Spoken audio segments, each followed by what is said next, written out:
John, is the treasurer online with us? Okay.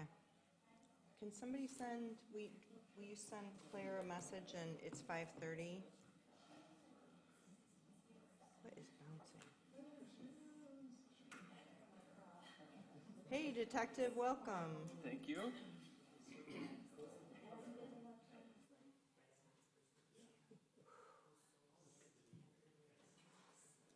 Oh, you know what doesn't show up on my printed version?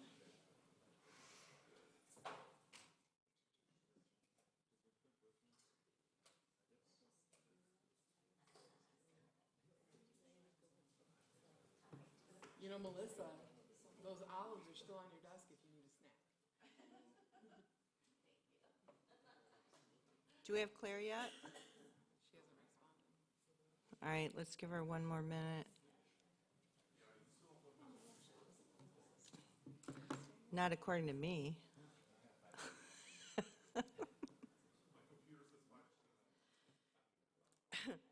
am not going to say anything derogatory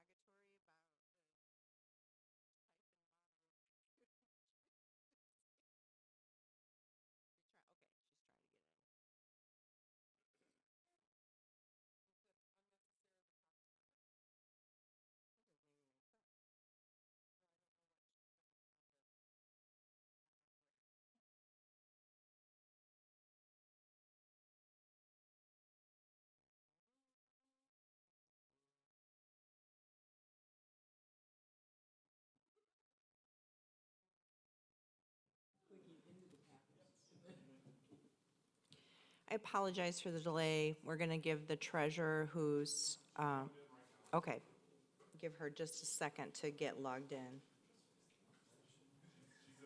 Thank you, John.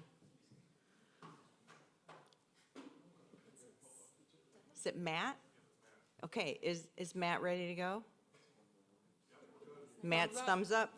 All right, folks, let me draw your attention to our business at hand. Welcome, and it's my pleasure to call this meeting to order, and I invite you to join us in the Pledge of Allegiance.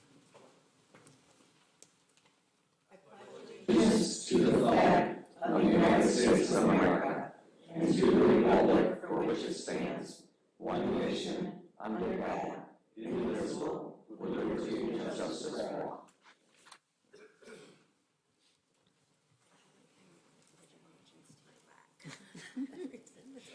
Thank you. Good evening. Thank you for being here and braving the much-needed rain that happened earlier today. I was glad to see it. At this time, I am on item number 3, which is remote location identification for remote attendance when permitted by statute. On the dais tonight, we have Trustee Ford, Trustee Sikora, myself, Clerk Farmer, Trustee Chapman, and Trustee Cole, and joining us remotely as permitted by statute. Claire, if you would please identify yourself and your location. Yes, I am Claire Bushka, Treasurer, and I am at my home in Oshtemo Township. Thank you.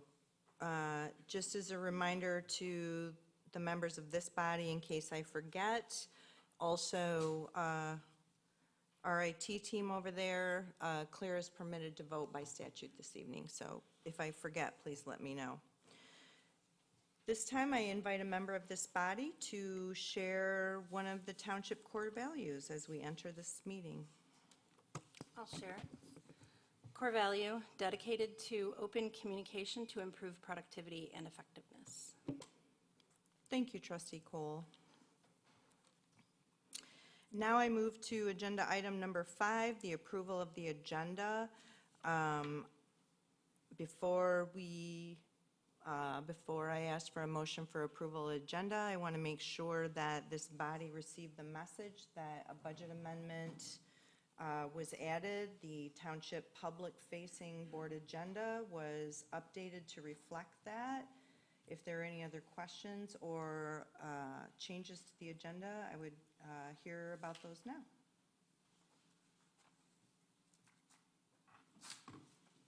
If there are none, then I move we approve the agenda as currently showing on the website. Second? Is that okay? Isn't that It's totally fine. okay? That's what I do too, Neil. I go to the one on the website just to be safe. It's funny. Yes, okay. So we will be working off the agenda as approved from the website. I have a motion by trustee Sikora and support by trustee Cole. All in favor, say aye. Aye. Treasurer? Aye. Thank you. Motion carries 7-0. Next, we'll move into the work session, which is we'll begin with the accomplishments, goals, and values. And we have clerk, oh, Skipped wow. one. You know what? This is what I get for having an ink pen in front of me. You're right. I just checked it off and moved on. Now is our time, item 6 on the agenda for our public official and community partner updates. I see we have our county commissioner here, Dale DeLue. Dale, did you have anything to share? You could have skipped over me, but I was just here 2 weeks ago, so I don't have a lot to share, although I don't know if you saw the meeting last week. When the county, we put out grant requests because we had $400,000 to spend. Well, we received over 61 requests, Oshtemo being one of them. And the total request totaled a little bit over 7 million. We have 400,000, and I believe we'll be discussing that a week from tonight, and I will do my best to get Oshtemo some of the funds that they requested for a good purpose. I don't want to steal any thunder from the sheriff's employees here, but They're in the regular session. the Kalamazoo County Sheriff's Department Citizens Police Academy will be starting up again. You can apply online. It basically runs from Labor Day through Thanksgiving, once a week on Wednesday nights from 6 to 9 p.m.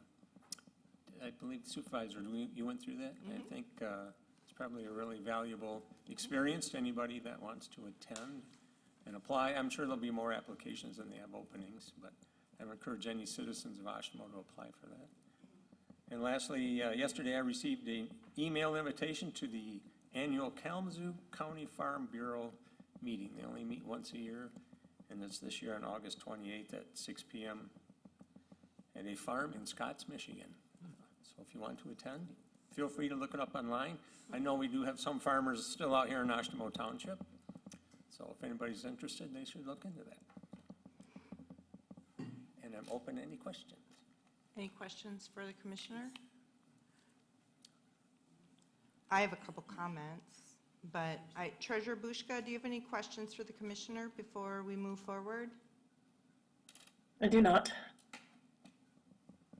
Thank you, Treasurer Bushka.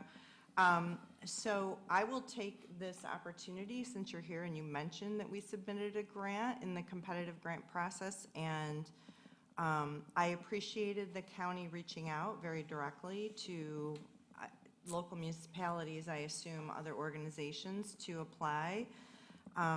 Just so that this board is aware, as well as any citizens with us or watching, is that Oshtemo submitted a grant requesting the county to partner with us to do a traffic study along the Drake Road corridor and then continued westward on M43. And it's our hope, Oshtemo has already committed $20,000 for that grant to do Drake Road South, correct, Anna? And so this would allow the expansion of that study to go Drake Road North, which is where the youth complex, the youth sports complex is going, as well as help us extend the traffic study west. So thank you for mentioning that. And I know you have a tough job ahead of you, but, you know, we would appreciate your support I will in do what I that. can. And then the next thing I want to point out is the Kalamazoo County Sheriff's Citizens Academy. And I will make sure, we have our new meeting communications manager here. I'll make sure that we push that out on our social media as well. A very valuable experience to sort of understand the depth and the amount of responsibility both internally in the sheriff's office as well as out on the street. And so it is a significant time commitment, but very valuable. So I encourage, if you have the opportunity to participate, I know trustee Cole, that might feel a little bit like been there, done that for you, but it is a worthwhile activity, given the fact that we partner with the sheriff's department at a significant level. I think it's particularly important for this board and our public that consume that service to understand all that goes involved. So thanks for mentioning that, Dale. Thank you. Sherry, I don't know if it's appropriate to ask a follow-up to your statement. Sure. I thought the traffic impact study from the youth complex going in was going to be covered by them. Who's them? The youth complex, No. No? Mm-mm. No, the traffic impact study, they have, I believe that they shared that they would, there was some road building that was included as a part of that project, but not the traffic impact study. Okay, so our traffic, if this gets approved, our traffic impact study will be done, I'm assuming, prior to them moving in, and then they would build additional That would be roads, the or that would goal. be in negotiations, of course, but, That would be the goal, to get it done Okay. ahead of construction. okay. Thank you. Yeah, no. And I think, just as, like, for clarifying, so the city of Kalamazoo, the county, Kalamazoo Township are also engaged in this work.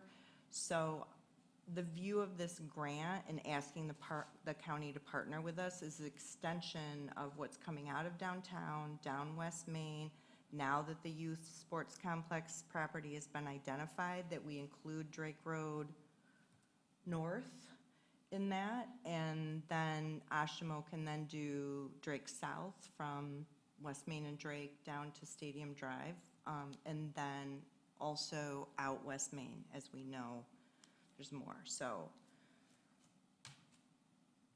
Anna, did I hit that right? Yeah, I think we could reference the pages in the county's packet too, and I can send that out to the board so that they can kind of see how we describe the limits and what would be included in the scope. Yeah, there's a really, yes, I think that's a great idea. We can add that just as. Because I think if you that will help wanna clarify some of the terminology we use at different stages of the study process. And are we trying to be strategic? Dale, planning ahead, Commissioner, yes, we are. And that goes for you too, Mr. Stayhauer.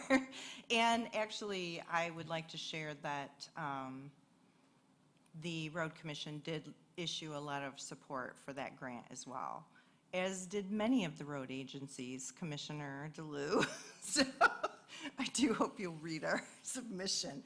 Am I pitching for it? You betcha I am. Okay.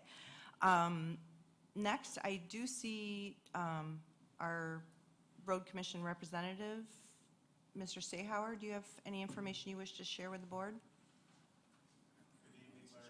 Our road commissioner, Kalamazoo County. I didn't have specific information tonight. I haven't been here for a month or so, maybe a month and a half, so I'm paying a visit to stay in tune with your township. That's all. If you have comments, I can receive them. Any questions for the commissioner? Claire, do you have any? No. Okay, thank you. I have one, and I briefly shared, I want to share it publicly though, just so it's out there. And I have been in conversation with the director as well as one of the engineers, but we do hope to be on the Road Commission's agenda at the August 26th meeting, I'm hoping, so that we can close or at least get permission on the sale of a parcel that's related to our Fruit Belt Trail project. So thank you for being Good. here, but I want you to know it's coming down the pipe. I have heard it's coming down the pipe, so you have more direct information than I do, but I'm told it's coming. Good to hear that. Thank you. Yeah, good, thank you.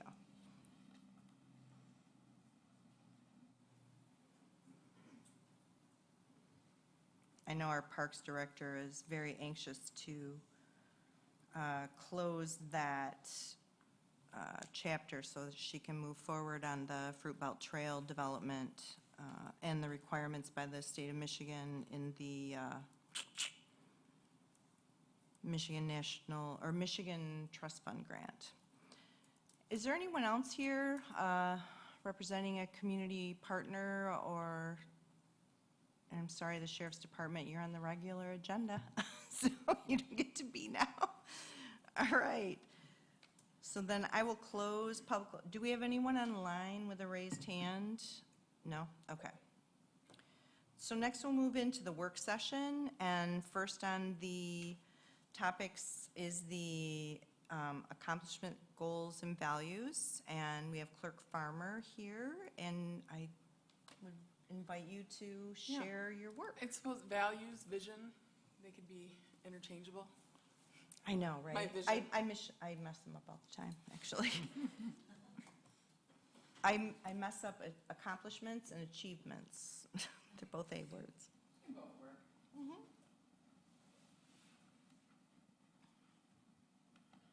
And joining us tonight is the clerk's office staff, Melissa Rugg, my deputy clerk, and assistant clerk, and Carrie Tyler, who is my assistant to the clerk, but she does our records management, and she is our election specialist.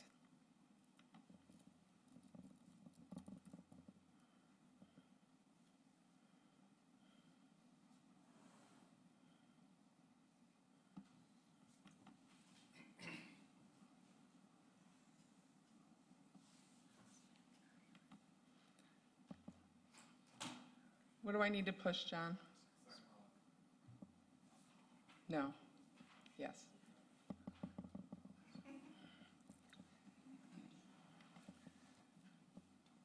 My AGVs didn't make it into the packet, but I've basically just taken some of the information from this presentation and I populated my AGVs with that, if you guys want to take a look at it. I can make that available to you, and this report that I created is available on our website. So, 2024. This is a reminder, I do this before all of my AGVs, a reminder of the work that my office does outside of our statutory duties. This is a list that's included for the public to understand and for the board. And we get into, this is a simple presentation. We're breaking down what we did and what sort of traffic we saw last year. So the first, the clerk's office manages accounts payable. We manage the general ledger. We manage cemeteries. We manage records. We manage elections. And you're going to see some interesting numbers from all of those. So this is similar to last year. Only a lot more, but the clerk's office last year, and by clerk's office, I mean very specifically Melissa Rugg, right there, that's her. She processed $9.1 million in payments. That was 3,362 invoices. And I've added these other numbers here as a reminder to the board. We are retroactively still going through and creating ACH and EFT transfer accounts so that we're not dealing in paper checks anymore. And this is how much, this is where we moved to. We still did $5 million in paper checks, but we did almost $4 million in ACH transactions. And EFT transfers, we'll get there. I mean, we only have our PNC bill that we pay, so. Are there any questions about any of this? All right. So a lot of this is very similar to what we had last year, but we will continue reviewing the purchasing policy, and I don't do that in a silo by myself. I do that in conjunction with the treasurer and the supervisor and staff. Again, retroactively enrolling vendors in ACH and EFT. And we continue with our regular work, training new and current staff to best utilize our purchase orders, understanding the purchasing policy and general payables procedure, which we adjust so that the policy does exactly what we do, right? It's a reflection of what we do. And then, of course, reviewing procedures for clarification. I would not, sometimes for vision, staff has a number in mind about, ongoing costs like that would show up in the budget. We don't have that for accounts payable. But we do for cemeteries. Before I move on, is there anything else about accounts payable? Did you have anything you wanted to add? No? All right. You gotta hold out a carrot. Yeah. All right, cemeteries by the numbers, and also Melissa does all the cemetery management as well. So last year, just some interesting numbers. These aren't like, we don't plan for burials. Whatever happens, happens, right? We put in a small number in the budget, but the money that goes in is the money that goes out, so it's easy to track. Anyway, we had 44 burials last year. That was $28,000. We sold 48 plots, 15 foundation orders, and then we spent $20,000 in tree removal, lawn care, military flags, the things that need to happen to keep the cemeteries running. We're going to continue improving the green burial process. That's ongoing. And the expansion of lawn burials in Genesee Prairie, that I'm actually pursuing right now. I'm trying to get quotes from excavators for what will be our 11th section in Genesee Prairie. Also, again, with the large-scale tree and shrub removal, we already have a lot out there that we have to manage in our cemeteries. Shrubs that were planted 50 years ago no longer look like cute little shrubs. They are massive, and I mean massive, to remove, and they're damaging the headstones and foundations. In addition to that, we also had some major storm cleanup from the storms earlier this year. Any questions about cemeteries? So when I've been out at the cemetery and when I was putting out flags, for example, there are some headstones there that are like really, really old, you know, Spanish-American War, you know, I mean, really old. Really old, yeah. Yeah, is there any plan or, I'm trying to understand the cost balance of restoring some of these or the ones that are broken, especially the really old ones, you know? We do not have the ability to spend tax dollars on restoring those headstones. So we could not spend anything. So if you could have like a volunteer group or something that wants to restore some of them that are covered in. Yeah. I get And there taken are away. people that do that. I Yeah. don't know that there are any out in any of our cemeteries, but I do know that they do that. I'd welcome it, sure. Okay. We'd work out the liability insurance Yeah. and, Yeah, I know someone who does that, and so they were, Yeah. and then I know they do it in the city. There's a group that does the cities and the cities cemeteries, but I didn't know what our policy was. But it's strictly no tax dollars on that. right, we don't spend tax dollars on, because it would be like improving a private property. I mean, No, they aren't no. purchasing property from us, but that headstone itself is their property, so we wouldn't have any ability to pay tax dollars toward improvement. Okay, I think that's helpful to understand that difference of where the line is on that. and Yeah. Who can pay for what and who can't. Thank you. You're welcome. Any other questions? All right, we'll get into records management. Now, this is the one, it would be so awesome if I had the numbers. If we knew exactly how many files have been digitized, I mean, could you even guess? I couldn't even guess. But Carrie has been so busy cleaning out old files in conjunction with the planning department and public works. We're working with the building department. She is just scanning like crazy, which, you know, creates its own problem with storage on the other end, but we deal with one thing at a time here. The only thing on this section that I would say has a price tag attached to it is the utilizing Laserfiche to full capacity and that possible move to the cloud. John is now currently doing some work. We're going to see about how much it would cost to do that and if it would be beneficial to us. So that would be a budget item that could show up later on. Any questions about records? Hold on, I'm not sure how many buttons I pushed here. Okay, so, and I'm Laserfiche, I'm like introductory user. So what capacity, do you envision that tool might be able to do to help us? We could use it for workflows, we could use it for forms, we could really consolidate what we're doing and get it all in one-stop shop in Laserfiche. You mean forms like create and build forms? What? Yes. Okay, yes.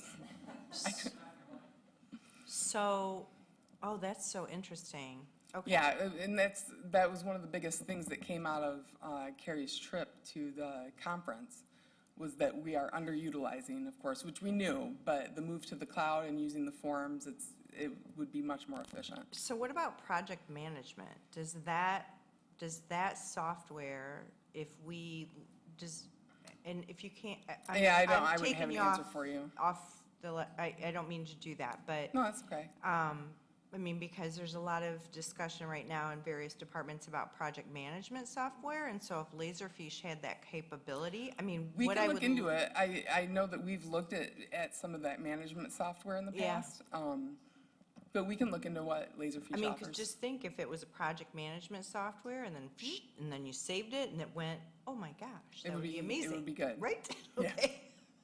Right, thank you, Yeah. sorry. Anything else about records? All right, and then the last one is elections. So Oshtemo Township has over 19,000 registered voters. We are the third highest population in the county. We had 4 elections during an election year, so that was perfectly okay. We had the elections in the election year. We served 22,000 voters. And I have on here, over 15,000 absentee ballots, 102 election workers. That's not entirely true. That would be 102 election shifts that were covered, not necessarily individual workers. And then I wanted to share, which I think I may have in the past, but that we had over 1,900 voters who voted early out in the community at the Expo Center in Portage, on the north side at the Fetzer Center. Other interesting numbers for the year, we had over 2,700 voter registrations. We spent over $22,000 on postage, and our election admin total cost is over $122,000, and that excludes staff salaries. That is just basic running. That's just what it costs to operate. Are there any questions about voting or elections? All right. The piece that would show up in the budget in our capital improvement plan for elections is going to be the replacement of our tabulators in 2027. So that'll be could be up to $80,000. So we'll see what machines are available, because we would also need a new high-speed tabulator with our regular tabulators. So we'll just work with the county, we'll test out machines, and the county goes into an agreement. We go all together and get the same equipment, and we'll see what's available as far as high-speed tabulators. Any questions about elections? And that's all I have. I have a question. I'm sorry. So do you anticipate, when do you take a look at the number of voters by precinct and sort of make those decisions about changing precincts and? Well, so there's another update. My intention is we will be consolidating some precincts before next year. Okay. And, okay. And that will have budget implications too, because we have to mail every single voter with their new cards, so it can get pretty expensive, but it'll be a good move for the long term. Okay. Yeah. All right, thank you, and thank you guys for coming.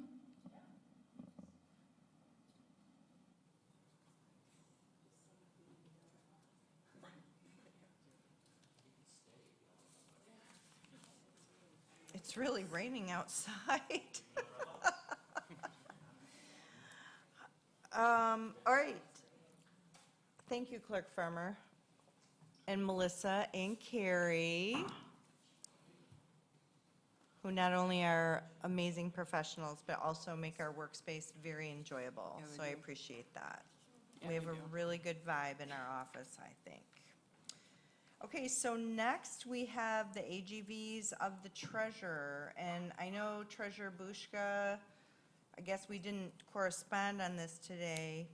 Are you comfortable moving forward remotely? I can. I would just refer people to the attachment that was sent to them in a different email to kind of review with me. Yeah, and just for clarification, none of the AGVs were in the packet. They were all shared with the board independently. So if folks want to take a moment from your device and, do you want me, Claire, because I think I can do it pretty quickly, do you want me to have John share your AGVs on the screen here at Township Hall? Yes, that would be fine. Or I could just I could read them as well. No, but I think it's nice to look at them too, if you don't mind. Not at all. Okay, hold on just a second. John, if I, You're walking away, that's not good. Oh, okay. Ooh, that's not where I thought those were at. Hold on just a second.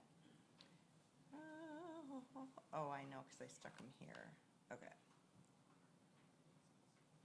So, do you need me to share them with you?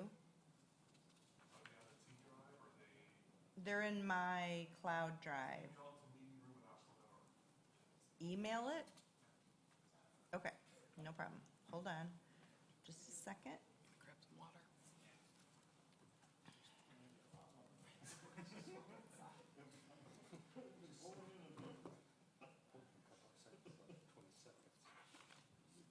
Say that again, Oshtemo?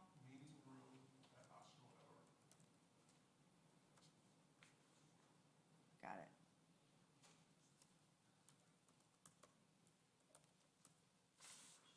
Doo-doo-doo-doo.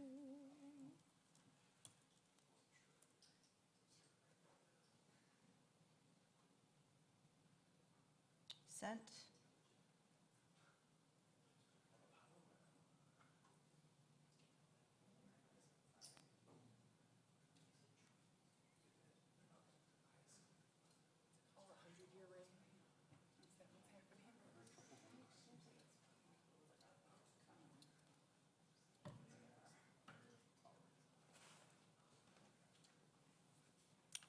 Thank you, John.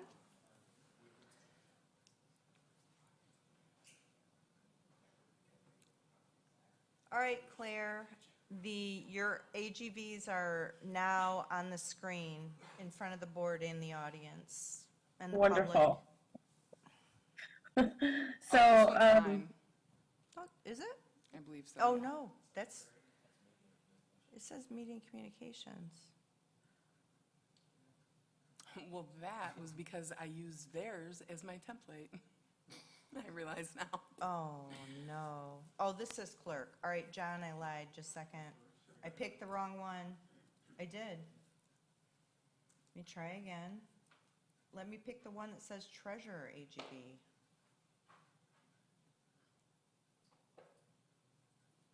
Clerk and treasurer both start with C.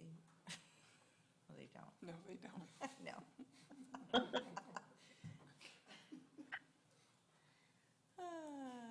Meeting room. Okay, let's try this one.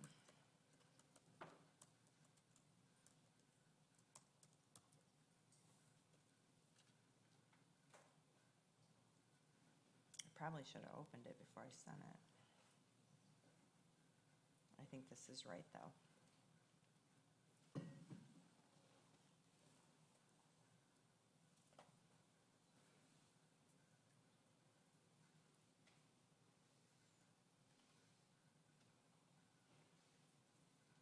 Ta-da!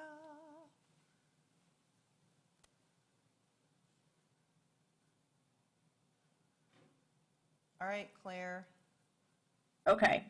And I'm not gonna read this all line by line now that you can see it, but my office pretty much performs the same key aspects year after year, collecting tax revenues and other revenues that are coming in from the state, other governments, bonds, and things like that. So when I talk about the incoming fund amount, I just want to clarify for video purposes and meeting purposes that that is the entirety that the township collects and not what is owned by the township. Most of that is sent elsewhere, like the county, the schools, the library, for tax purposes.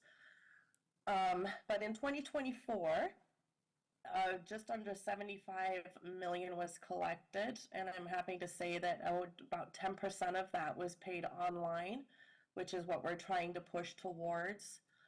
So people aren't walking around with cash or losing checks in the mail and things like that. We collected 97.5% of all the property tax bills for the 2023 tax year that was collected into the beginning of 2024.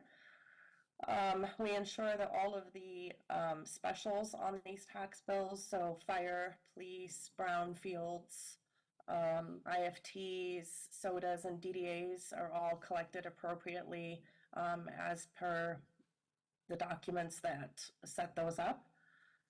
Into 2025, one of the key points is we are headed towards, instead of 75 million, 90 million coming into the township.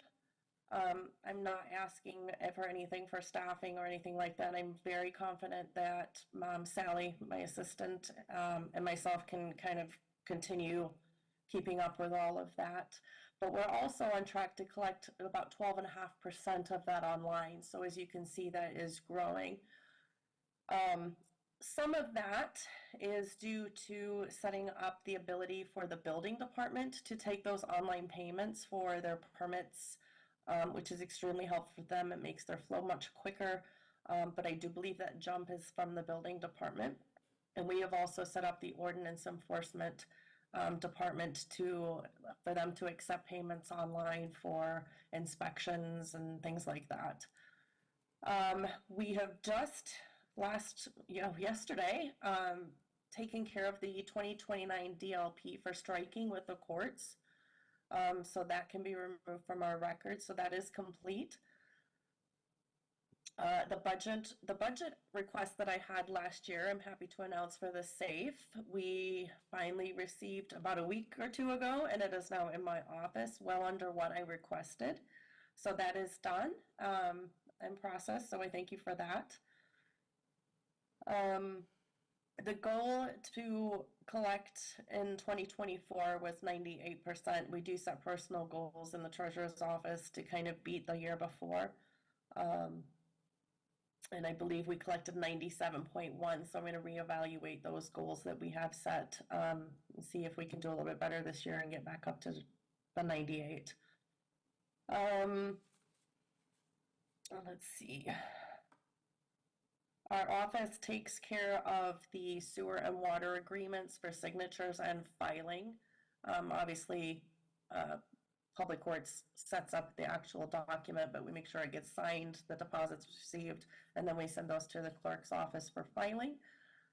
We also do the rental tracking, which Sally is basically responsible for, and she keeps track of the rental per people, the dates, the deposits, the payments, the insurance, and the refunds. So kind of an all-around with that. And I believe she's slowly working with the Parks Department administrative assistant to train that person so that if they're busy or if Sally's out or something like that, that Karen knows how to step in and take over while she's gone. We have, in earlier years, the city of Kalamazoo would send us delinquent water and sewer liens to assess to the bills, and that's become more of a annual thing now as opposed to an intermittent thing, so we're also making sure that those are all correct on their tax bills. We provide, we did for 25 and we have just completed for 26 the projected revenue for the budgeting for our 2026 operational year.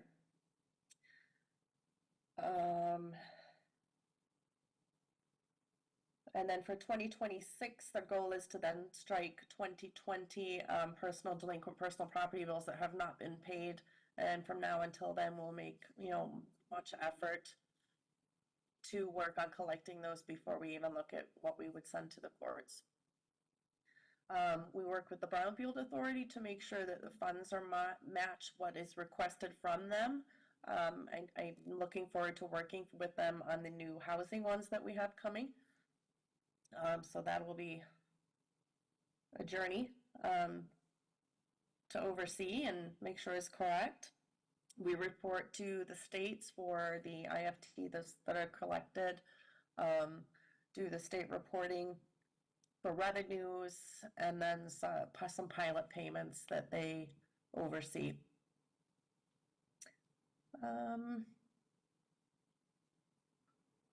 Our goal is to reach 98 at this time, the 98.25 for collection. So there is a consideration for maybe sending out additional tax bills maybe in late January, but that is something that we're going to discuss a little bit further. And at the bottom there, this is just a committees and boards group for the membership that I have and that I attend. And that would wrap up my AVGs. Fairly simple and quite repetitive. Do any questions from the trustees for the treasurer? Well, Claire, I hope you feel better soon. I appreciate you putting your committee updates on your AGVs, and I think Clerk Farmer, we've discussed this before, it's been a long time since we've reported out to the board the various committees that we serve on and other trustees to make sure we're participating. So I'm glad that you did that, and it makes me think that we should do it not only for the full-time, or the electeds, but also the staff, because we have staff that are also participating in many others. So thank you for doing that. I have one. You're welcome. Yeah, thanks. One question I have is the electronic payments for taxes are trending upwards. Do we see, I guess I'm wondering how much that costs the taxpayer. I guess that's what I'm wondering, and are there, versus just coming and paying a paper check? Like, is the convenience worth, yeah, okay. So if you pay with a debit or credit card, Apple Pay, Samsung Pay, or PayPal, it's 2.75% of the entire bill. If you elect to pay with savings ACH or checking ACH, it's $1.95. Oh, And so I always recommend, like, hey, if it's in your savings account, don't put it on a card, just, use a check. And so it's very convenient to pay by check online. They just enter their account and routing number, and it's $1.95 no matter what the size of the bill. yeah, thanks. I guess that's all the questions I have. Do any other questions from the board? All right, thank you, Treasurer Bushka. You're welcome.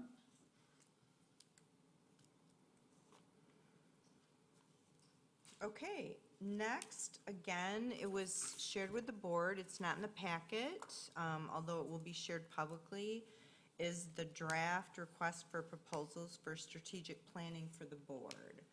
So I want to give you a moment to find that. And I want to talk about this with the board because I don't want there to be any desired outcomes that aren't addressed in the RFP before we send the RFP out for proposals for strategic planning. So in here, David, our operations coordinator, drafted this. There were no, and just so that you're aware, and I know some board members have been a part of different planning, I couldn't find anything in historical documents that sort of aligned with this, so this was kind of generated from scratch. I primarily want to talk about outcomes. And I want to make sure that no one that participates in the board retreat is expecting an outcome out of that strategic planning that isn't identified in this proposal. And it doesn't have, we don't have to necessarily, let me give you an example. I'll give you an example. I'll use Trustee Ford's example that you've talked about in the past that I think is really relevant and a value that we've expressed, is that green energy and alternative forms of energy are an important value of the board. And so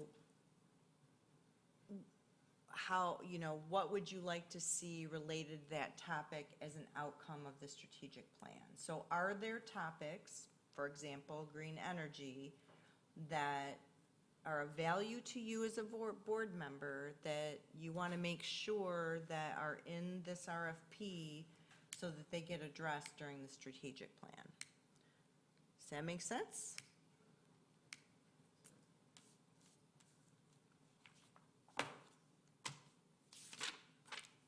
Turning the page.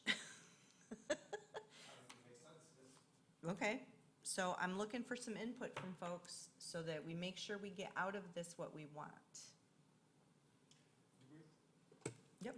Do we want to readdress or reevaluate our mission values, Mission, vision, or mission, vision, values? Yes. So I will tell you this, that did, when we did our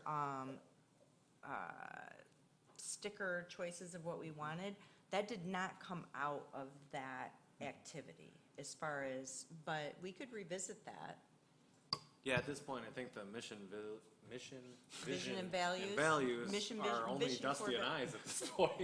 I think we're the only people that were Okay. part On of the that board, so, development yeah. process. So, yeah, I think it would be good for this board to do that. Update it, Yep. Okay. obfuscate. We gotta get the word obfuscate out of there. right? Listen, what was the word I was stumbling on today?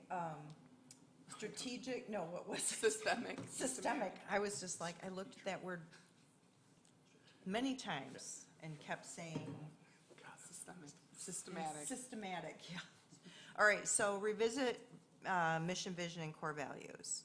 Anything else? I mean, what you said earlier about me, I want that to be a part of the conversation. Green energy, yeah. I don't know if it would be a part of this retreat, but I'm slowly but surely becoming radicalized on bicycling infrastructure or the lack thereof.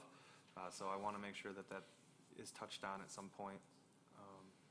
Because we've got plans in place for our system to develop naturally. We need to go faster. Can we call that non-motorized? Yeah, for Okay. sure.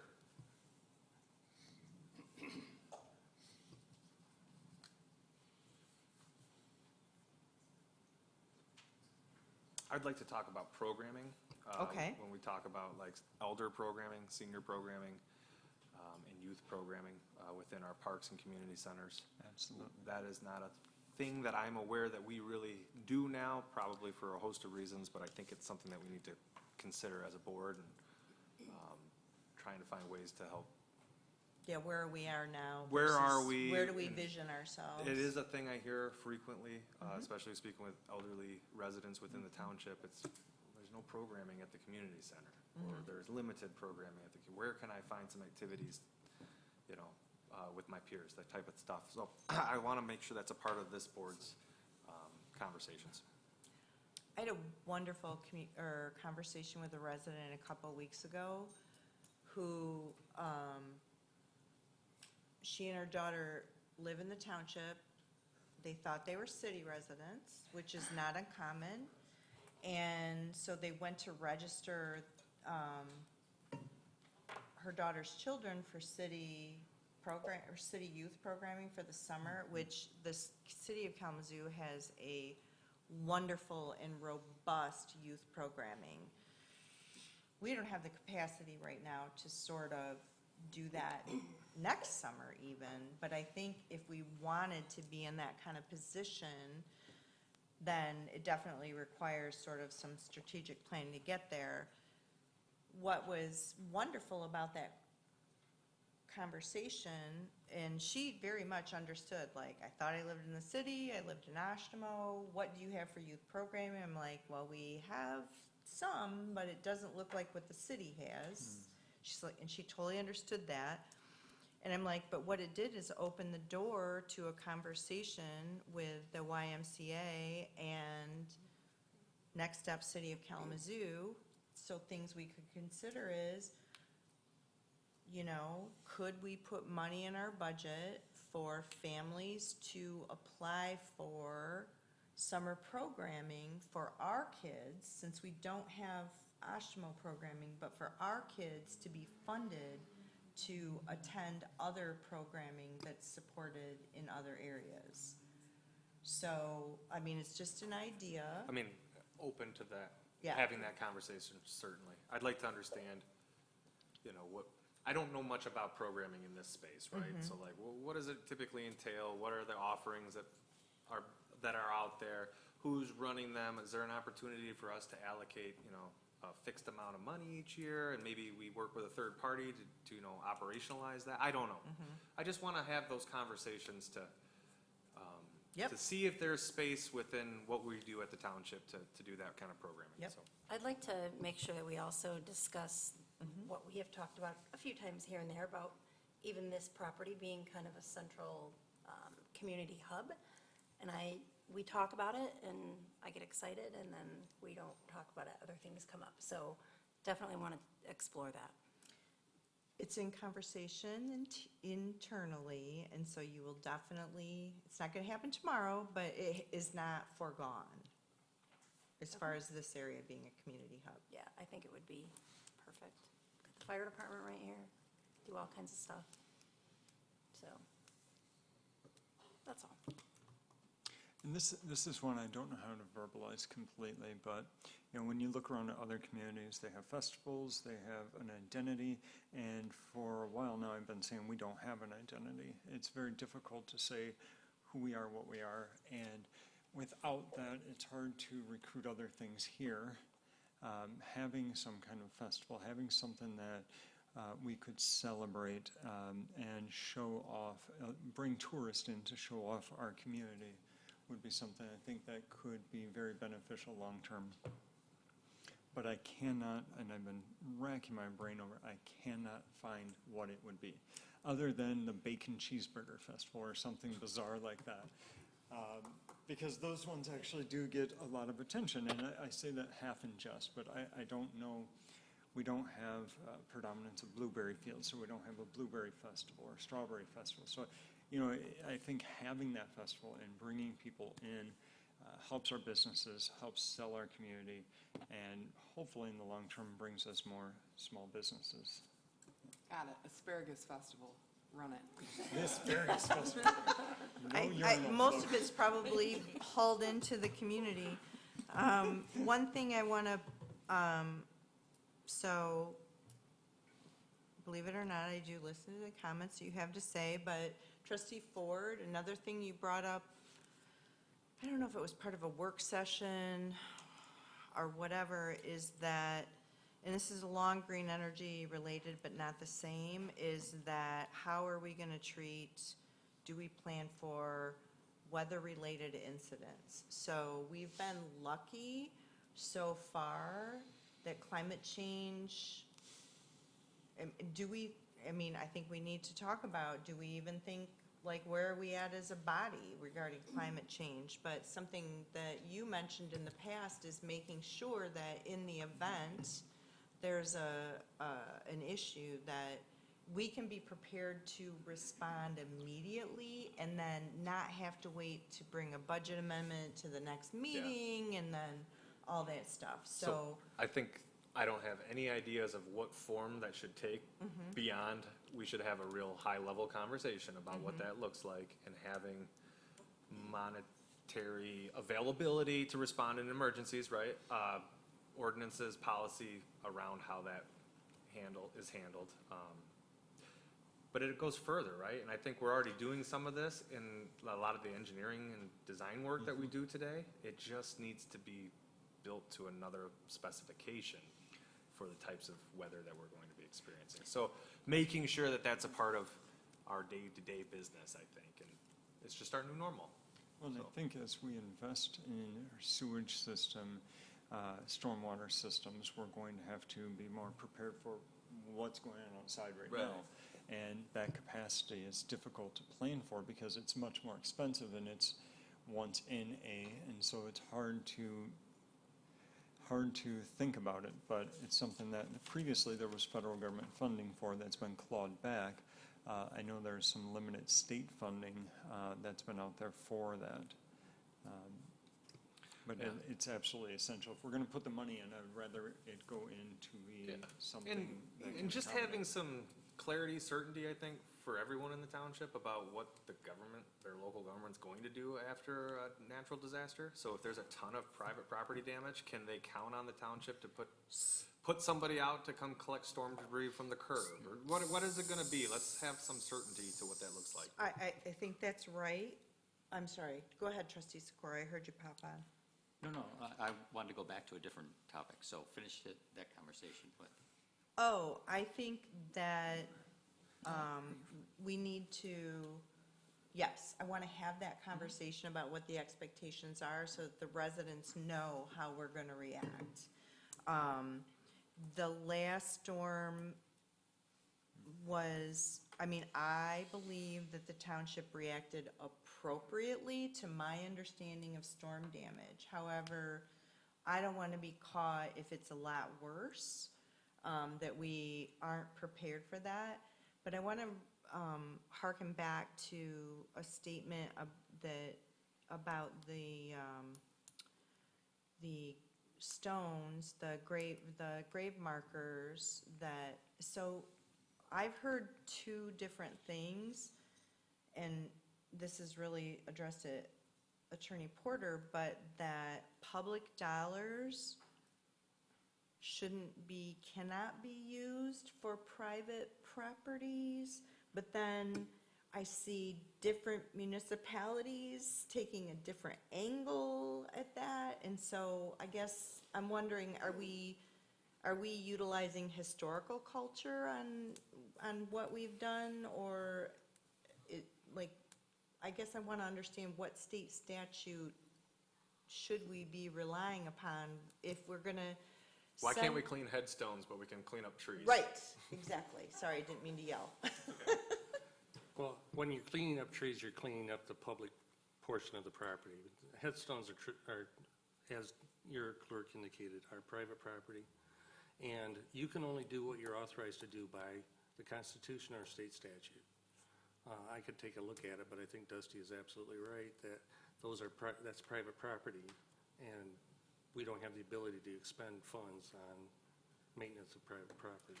So so this is a thing where I've seen different communities react in a different way. And I just want to make sure that we are all operating from, if we invest in storm cleanup, that or flooding or whatever, whatever the disaster is, that we're operating under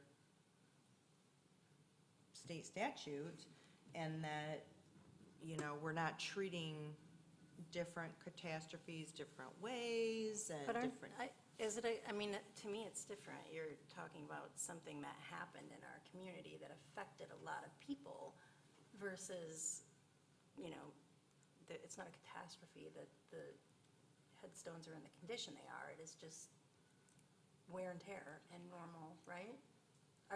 Unless you're referring to them being damaged from Well, I a think natural disaster or a storm or something. to me, it's the use, so it's like, even take the examples out, whether or not public dollars, so tax dollars, can be used for, and I would say cleanup is an improvement. If you have a mess and somebody comes in and cleans it up, that is an improvement on that mess, whether or not, if a tree falls on my property that's inside the right-of-way as a result of a storm, can we use township resources to clean that up for that individual? And I think that's a very important discussion that we have to have, because I've had 3 trees in the right-of-way that have fallen across the road that I've called the road commission and they've cleaned up. But I also have trees that that are in my property that will fall into the right-of-way, and I'm paying next week to have people come and take those trees all down personally.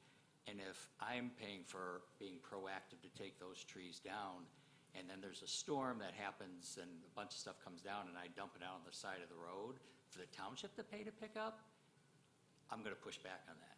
I think we need to have that discussion, because what happens on the east side is going to be very different than the rural west side. And we need to figure out and have that discussion. We don't need to decide it right here. No. But I think we do need to decide that, who's going to pay for that and how.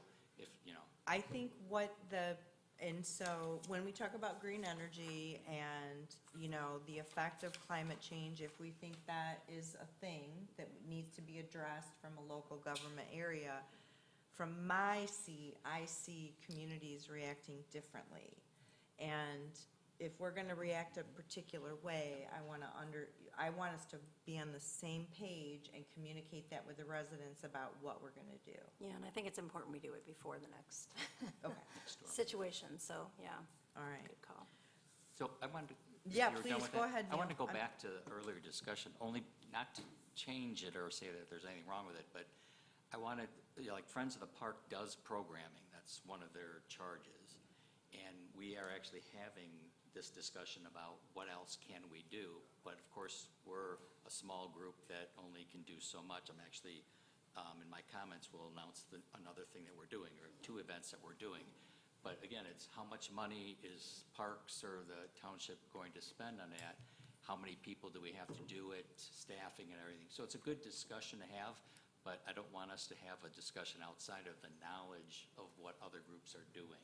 I'm kind of throwing that out there. Let's understand what the Parks Department is doing, what the Friends of the Parks group are doing, as we decide, well, what do we want to do going forward? And in our comprehensive plan group, we discussed having festivals and that's where the whole hub thing was going on. We talked about there's a big student population. We should have something student-oriented over on that section, because there's a bunch, you know, we did throw that out there, and I think those are all great ideas, and we should pursue those and have that discussion, but realizing that who's going to do it, who's going to pay for it. But I think we need to agree that this is the way, where we want to go, and we want to focus on this, and we're going to do something to make it happen. All right. That's really good feedback. And I will take this back. Is there I'm going to just say this. You have until Friday to add anything that you want addressed in the RFP. If I don't have it by Friday, it's going out, okay? So, and then we will put it, you know, all those things will be filled in, the deadline, all that good stuff. So we'll keep you in the loop. But you have until Friday to provide any further comments on the RFP. So it is 6:32. We are going to take a break, and we will reconvene at 6:45. Thank you. Do I want to drink another Coca-Cola?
This is like They love something it. they don't normally get.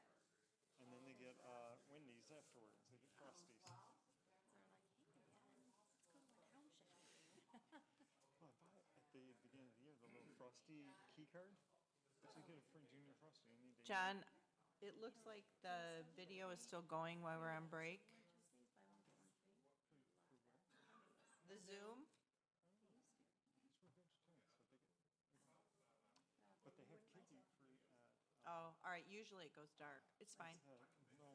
No, it's 2 minutes till we get back on the dais. I was just, yeah. how they define kids. Yeah, that's true. If they act like a little kid,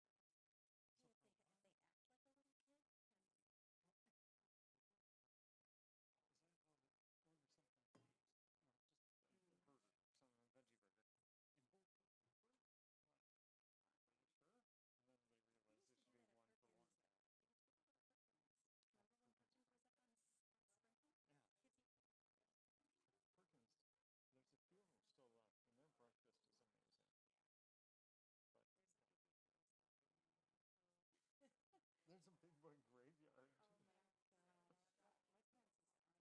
Did they really? When I was growing up. Really? That was my first Where? job out of high school. Grand Rapids. Oh, And okay. The one in downtown Grand actually, the one Rapids? in, no, the one on 28th Street. Okay. It's not there anymore. It was on the corner of 28th and Harris. Right across from Myers. And then we had one in Marion, and I think that one's still there. That's cool. Yeah. Well, when I was growing up, there was a big boy in my town. But it was affordable. And then over time, it became unbelievably unaffordable. Because I think they just, like, Corporate. they never, like, really got with the times. They just stayed the same. And it was like just a lot of elderly people that wanted to come They all in. died. Yeah. And then they all died, and then Yeah, there's yeah, nothing. and then there was no customers, so, but, I think the Battle Creek one's alive. 3 cases of Slim Jims. It's my favorite sandwich. Is Matt ready to go too? That's fine. Thumbs up. Thumbs up. All right, terrific. We are back in session, and we are moving on to agenda item number 8, which is public comment on anything on the consent agenda or non-regular session items. And so at this time, anyone joining us, whether it be here in person at Township Hall or online, would be your time to provide public comment on consent agenda items or any other non-session items. Anyone here with us? No? Do we have any hands raised online? We do not. All right. Seeing none here before us and none online, I'm going to close public comment and move to item number 9, which is our consent agenda.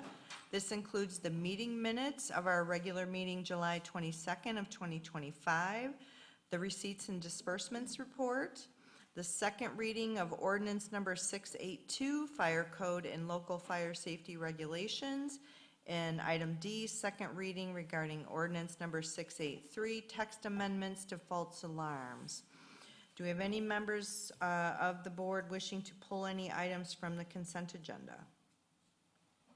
There are none. I would entertain a motion. I move to adopt the consent agenda. Second? A motion by trustee Ford and a second by trustee Sikora. All in favor say aye. Aye. Clerk or treasurer Buska? Thank you. Motion carries 7-0. Next, we have item number 10, and I'm pleased to welcome Detective Sergeant Kelm to the podium, and he will present an update from Kalamazoo County Sheriff's Office. I'm gonna try to just plug in here. I should be with the thumb drive. Okay. I wanted to get your approval. It's the Chinese virus.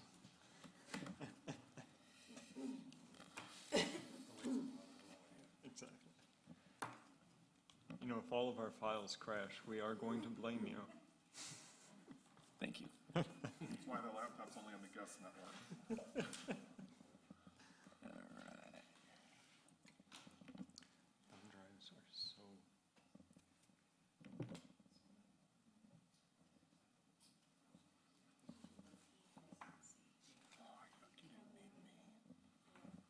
Just Just your presence helped.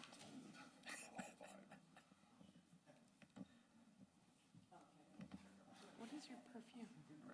I am ready. It's good, I like it, it smells nice. All right, I'm ready to go.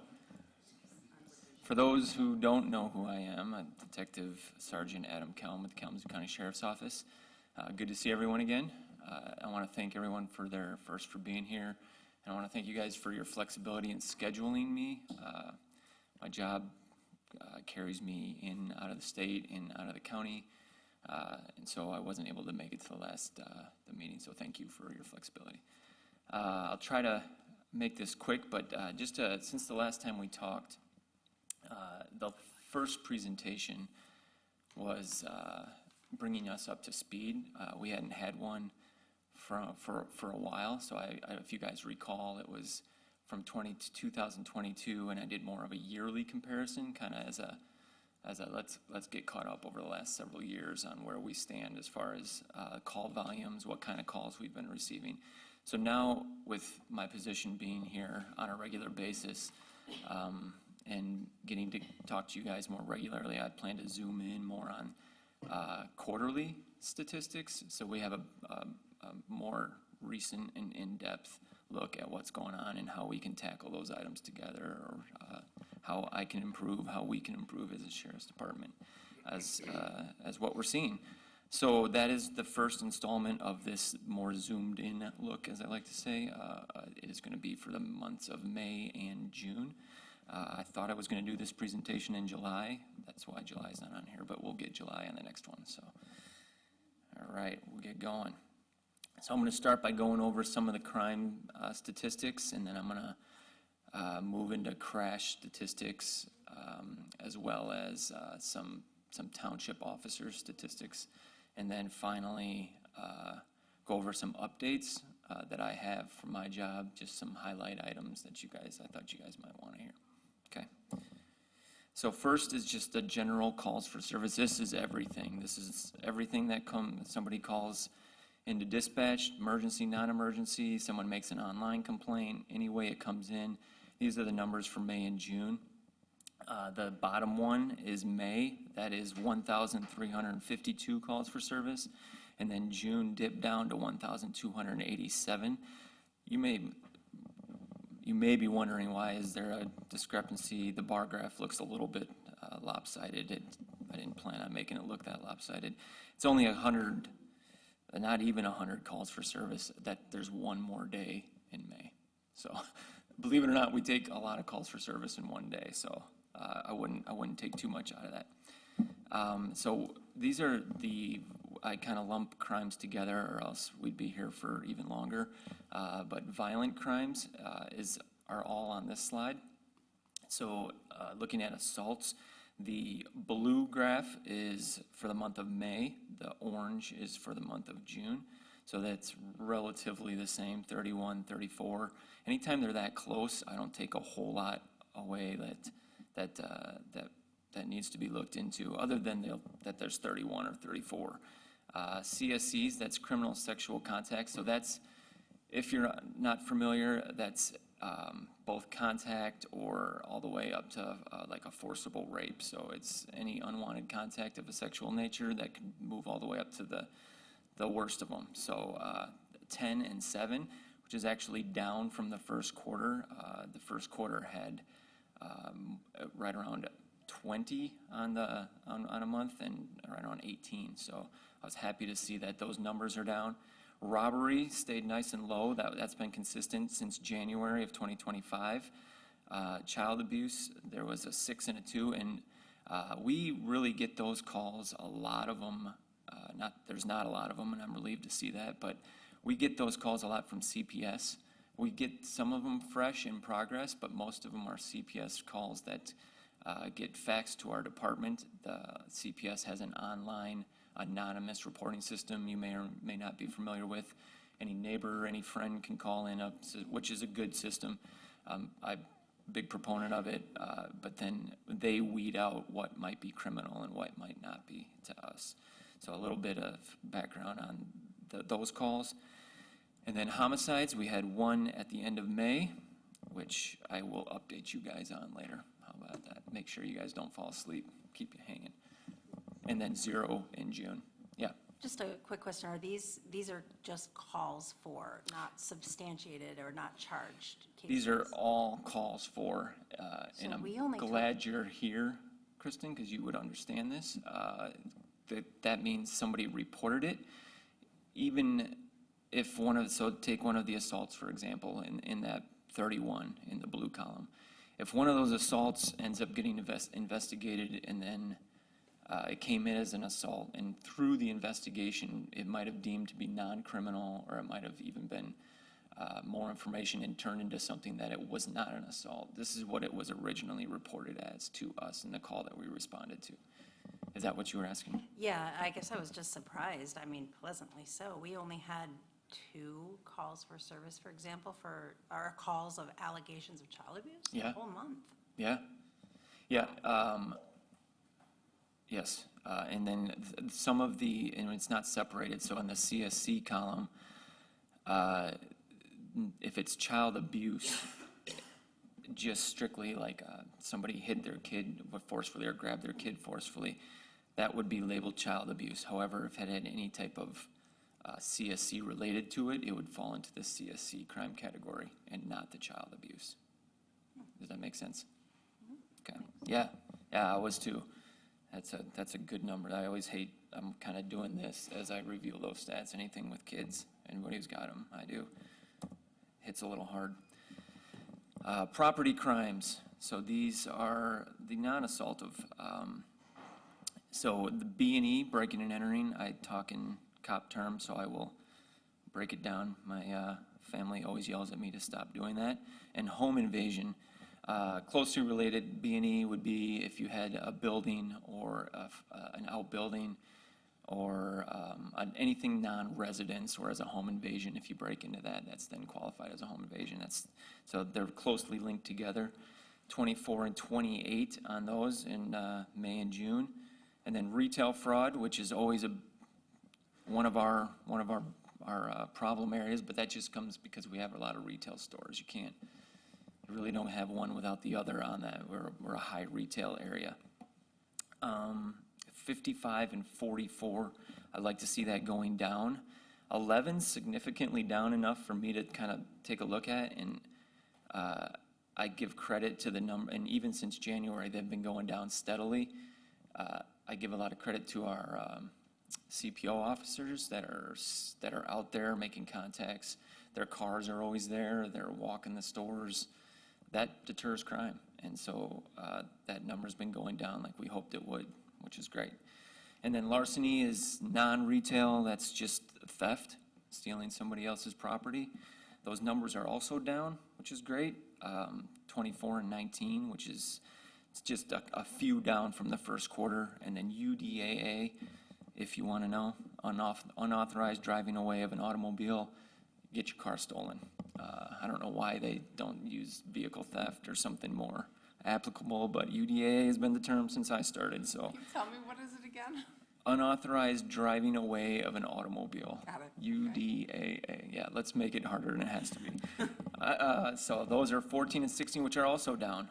That I was happy to see that as well. And at any point, if you guys have questions, feel free to jump in. That very first slide that I showed with our calls for service, if you saw, we were right around 1,200 and 1,300. I did a quick comparison to the county's second busiest township, which would be Comstock, and their calls for service were around 780. So we're definitely keeping things moving here. Oshtemo Township was very comparable when I do comparables with what the closest thing would be Kalamazoo Township, which is kind of in our same ballpark. Portage and City still have the highest volume by quite a bit, and then we would be second in the same lines with Kalamazoo Township, followed by Comstock. Yeah. I just want to, I don't know the numbers, but we're the largest populous township. Yeah. I don't know how far behind Comstock is from us. I think K Township's pretty close. Yeah. But, I mean, so I don't want to misrepresent. Mislead. That's Yeah, correct. yeah. You're right. It is definitely, I don't know the numbers either. Even populous numbers, we're closer to township than we are to Comstock by quite a bit. Just from a county perspective alone, just township comparable, yep, but that contributes to it, just the population alone. Miscellaneous criminal offenses, I can't, there's a lot, but the fraud, embezzlement, and I might just jump ahead a little bit and give you guys an update on one of the issues, because it's related to the fraud and embezzlement. Fraud can be, as Deputy White can attest to, that's a cover-all. There's so many different types of fraud. You're talking from uttering and publishing of checks to identity theft to online scams. It's all lumped under this giant category umbrella called fraud. So fraud and embezzlement, and then harassing and stalking, which aren't quite assaultive. They can lead to that, but they're not there yet. So fraud and embezzlement, those numbers dropped significantly. The last quarter that I had the statistics from of fraud and embezzlement, we were about double of where we were. And if you remember, there was, I think as a board, you may have even heard from community members about the huge check washing scam that was going on. I mentioned it last time. I'm happy to announce that there was 3 people that are in custody. I had 57 cases here in Oshtemo alone that I lumped with Kalamazoo City and Township, and we worked with the postal inspector to get those guys federally charged. It took a sting, some empty swings and misses on where they might be and sitting on some mailboxes, but it finally hit, and lo and behold, our frauds went down quite a bit. So that's a pretty cool update to give you guys. Non-criminal takes up a lot of our call volume. Thankfully, I'd rather have it non-criminal. But suspicious, that could be anything somebody sees, somebody hears, somebody thinks might be going on that could be criminal that officers do respond to. 100 and 118, whereas trouble with subjects are more, the subject is known. A lot of neighbor disputes, or somebody gets into an argument, didn't get assaultive, but it's getting that way. That's a trouble with subject. 66 and 60, they're staying right around that same amount. And then noise complaints, July is not on here, so expect that one to boom up, pun intended.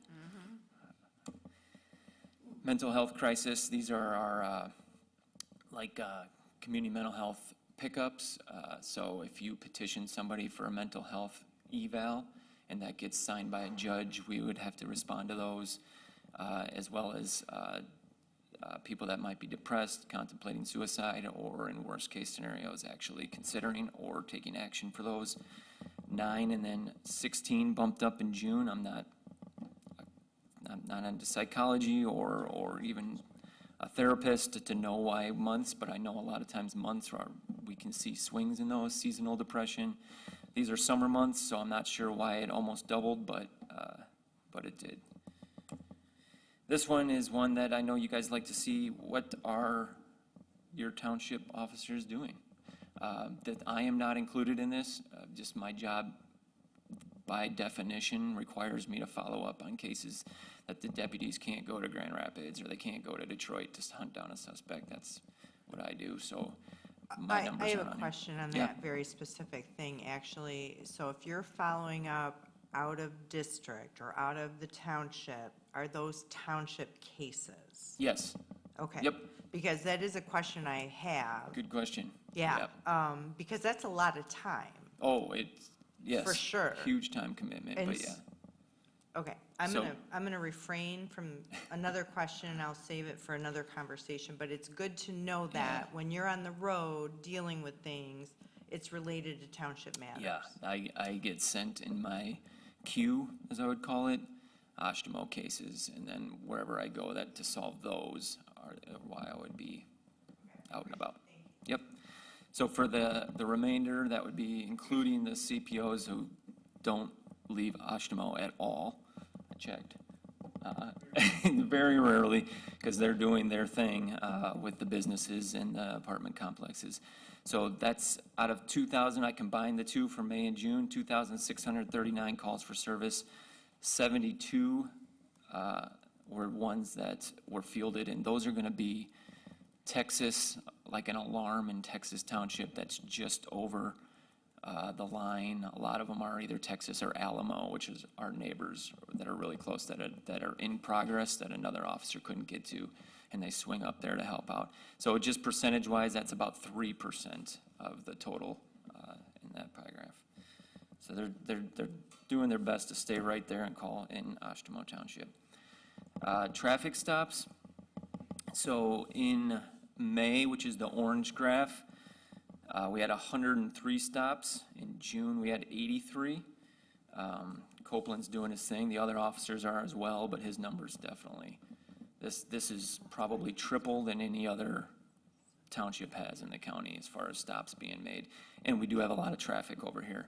And then citations written, more stops, more citations. You can see that, 43 and then 27 tickets being written. And then sometimes they're just nice and let people off with a warning, so. That has never happened to me. So, and I will just say, I saw Officer Copeland in the parking lot today, and I was like, I'd parked next to Carrie's truck, and so, my car was hidden by her truck, and I was like, kind of walking around looking, and he's like, your car's right over there, and I'm like, no, do not know my car. That's true. You guys know him well. That's true.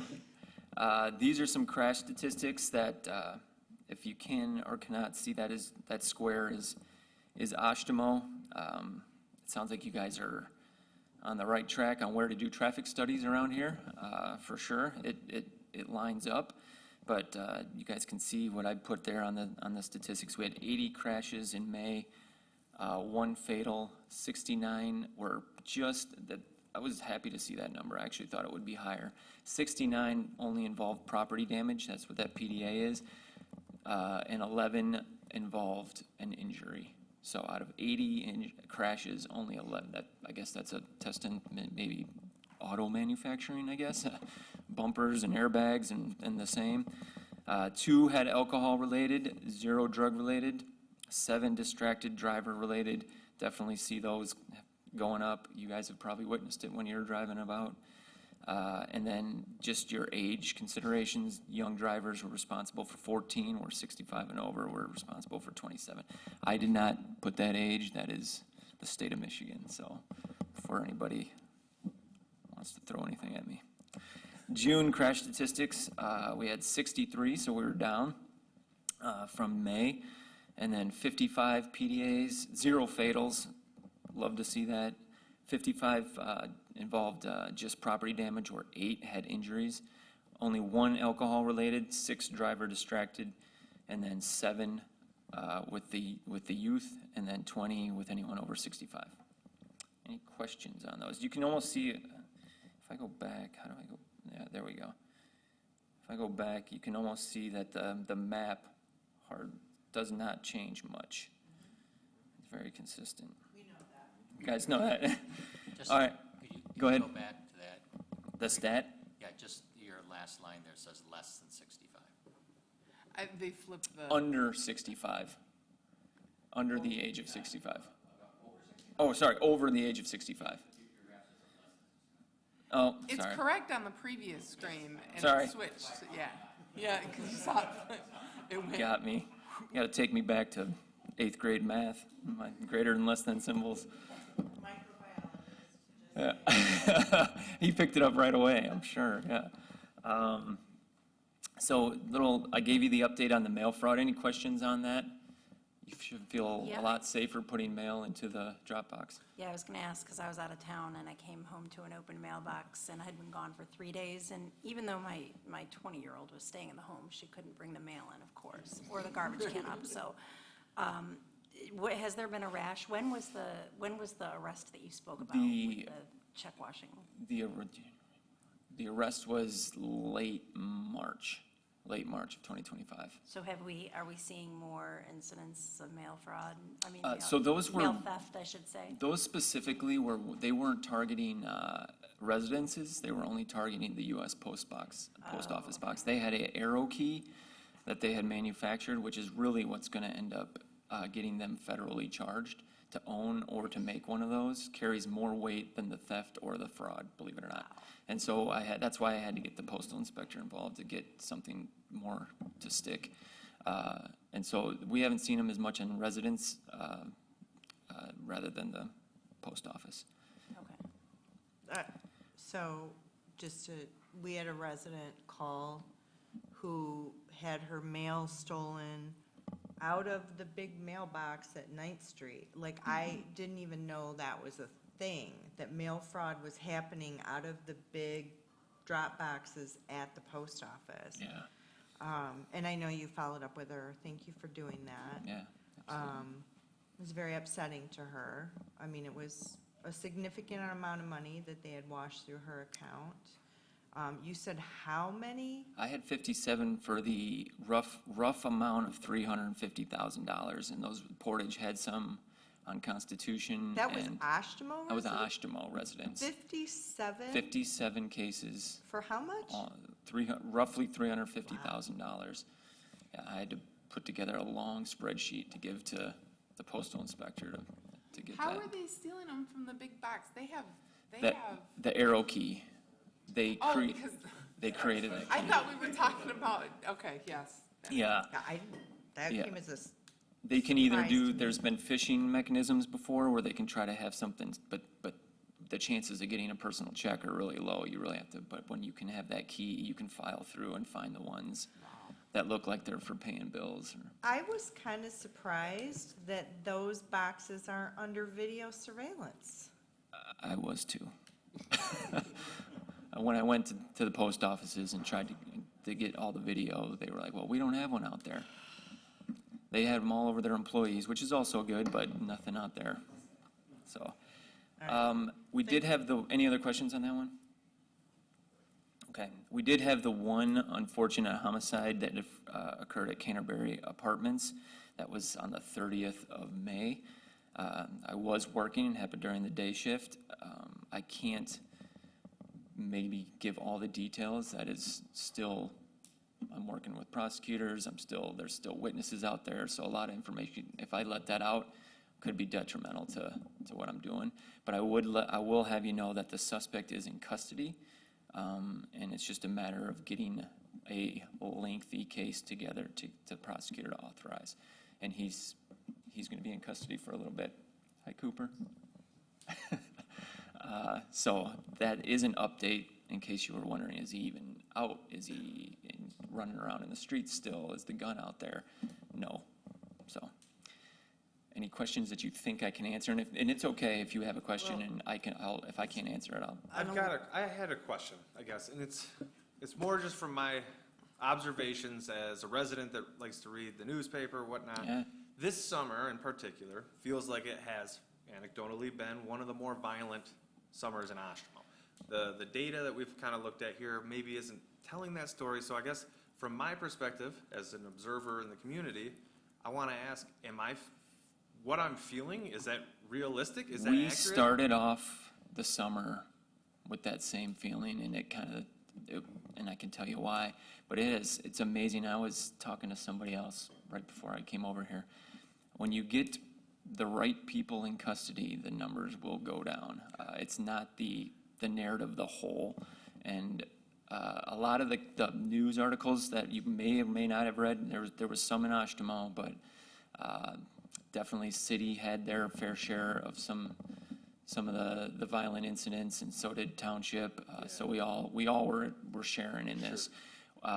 Specifically, though, we had another shots fired call where no one was struck. We had 2 of those, and then we also had a shooting, and then the subject was in good condition. And I can say the update on that one is the victim is completely uncooperative, doesn't want to press charges, doesn't want the police involved, which makes it very difficult to move. In that case, it was a domestic situation, wasn't it? Yes. Okay. Yep. So I guess the reason I'm bringing this up is I want some insight into what it is that you guys on the police side are seeing. Are these just random acts of violence in a country full of weapons, or is this A lot is of this what, organized beef between Yes. groups of people? Yes. And if that's the case, what the heck's the plan, man? yeah, so the plan is, it's a layered plan. Okay. And a lot of times, it's not just what the police can do. We can only do so much. I like to say it's a three-pronged approach. There's a police, there's a prosecutor, and then there's a judge. And when people are getting taken off the street for owning a gun, having a gun, and they're back out 2 weeks later, Understood. our plan gets shot in the foot. So they are training officers to spot people that look like they're carrying, to spot, so, because we want to prevent it. We want to take the guns out before Right. a shooting happens. However, the charging, especially juvenile laws, are way different than adult laws. And so So- it's been a struggle for From that. your perspective, would you say that you feel that the sheriff's department, particularly here in Oshtemo Township as it's operating, is trying to charge these crimes, and what you're seeing is that the charges that you guys are bringing are not being, they're not being prosecuted? Is that the Or- fundamental problem? Or they're either been not or prosecution or possibly not the sentence that we would like. Okay. All right. I guess I want to figure out, maybe put this down for the board retreat, is how do we take this information from the police and utilize it in a way that makes sense for this board? Whether that's politically with our neighbors, obviously the prosecutor serves this entire county. But we need to talk about this holistically, all of the approaches. But I don't want to live in a community that's going to be this violent, this regularly. And that's- in these concentrated areas. That's the narrative of the neighborhoods. When I go out and interview people and talk to witnesses, they're in your same Yeah. boat. They're sick of it. They're like, why is this not? And if it's the landlords aren't doing what they're supposed to do to keep trouble out, then we got to come down there. What's the answer? Let's find it. I don't want to sit here and point the finger at the sheriff department. I don't, we got to do something better by the folks living over there. You are heard, and I don't disagree. And we definitely talk between ordinance enforcement, legal, myself, other departments as it's relevant, particularly around, if these are rental properties, are we holding the right people accountable? So, but I wrote your note down on this. I just want to remind this body that our two CPOs and Yeah. detective have only been in place since January. For sure. So, No, this isn't I no know. criticism. Yeah. There's no I know. criticism. I'm 100%. trying to find information. I want to understand. Your voice is not alone. And I've been to other meetings and so I'm ready for that. Okay. I appreciate the information. Thank you. Yep, and I know Deputy White has done a great job in just pounding the pavement at these apartment complexes. Canterbury, and maybe I don't know if you want to tell me any more, but I know they late and a dollar short, right? But they still did it. They took responsibility after that happened. Obviously, they were taking heat from the residents as well. They have installed a state-of-the-art camera system with shot detection and what else, anything else on that? All new lighting, and they're also installing another, so that the flock system in there also. Oh, yeah, they even put flock cameras, if you're not familiar with flock, they're camera systems that are on intersections that can only be seen by local PD there, that capture license plates on a 24/7 basis. So if we need to get a plate of a vehicle or chasing a suspect, we can get real time as they're traveling through these intersections. Now, Canterbury being private property would have to agree, and it's rare to get a private property to agree to put a flock camera in there, and they have agreed to put flock they're camera. worried about liability. For sure. Bingo. I have one more question on Yeah, that go topic, ahead. if I may. So one final question regarding the violent crime stuff that we've seen, particularly this summer. Has it been found that the perpetrators of those crimes are actual residents that were supposed to be where they were when these crimes allegedly occurred, or are they more often than not being committed by folks coming into the community? In the ones that I referenced, and anyone that I can think of this summer, they have not been residents. Really? I've had a couple victims, the ones, obviously, when shots are fired and no one was hit, like, anyone who lived in that place is technically a victim if they had shots fired near their residence, but yeah, but no. The perpetrators tend to be out from the outside, not Correct, necessarily residents. correct, or staying there when they're not supposed to be, Okay. if you could put it that way. Okay, I understand. Yeah. All right. So I have a question on that Thank you. too. So has the sheriff's department, I don't even know if you guys do this, the city police do. They have the program, and I forget what it's called, but where they have live, the ability to live review the video that is out on the property. Yeah. And obviously the property Yeah, owners. I know what you're, yeah, I And- know. and it goes right into the Interfaith has dispatch that, center. yep, I know they have a couple that do that. We have, I can't think of one that the county has. We have mentioned it to them, but in my experience, businesses are pretty reluctant to do that. Did Canterbury, did,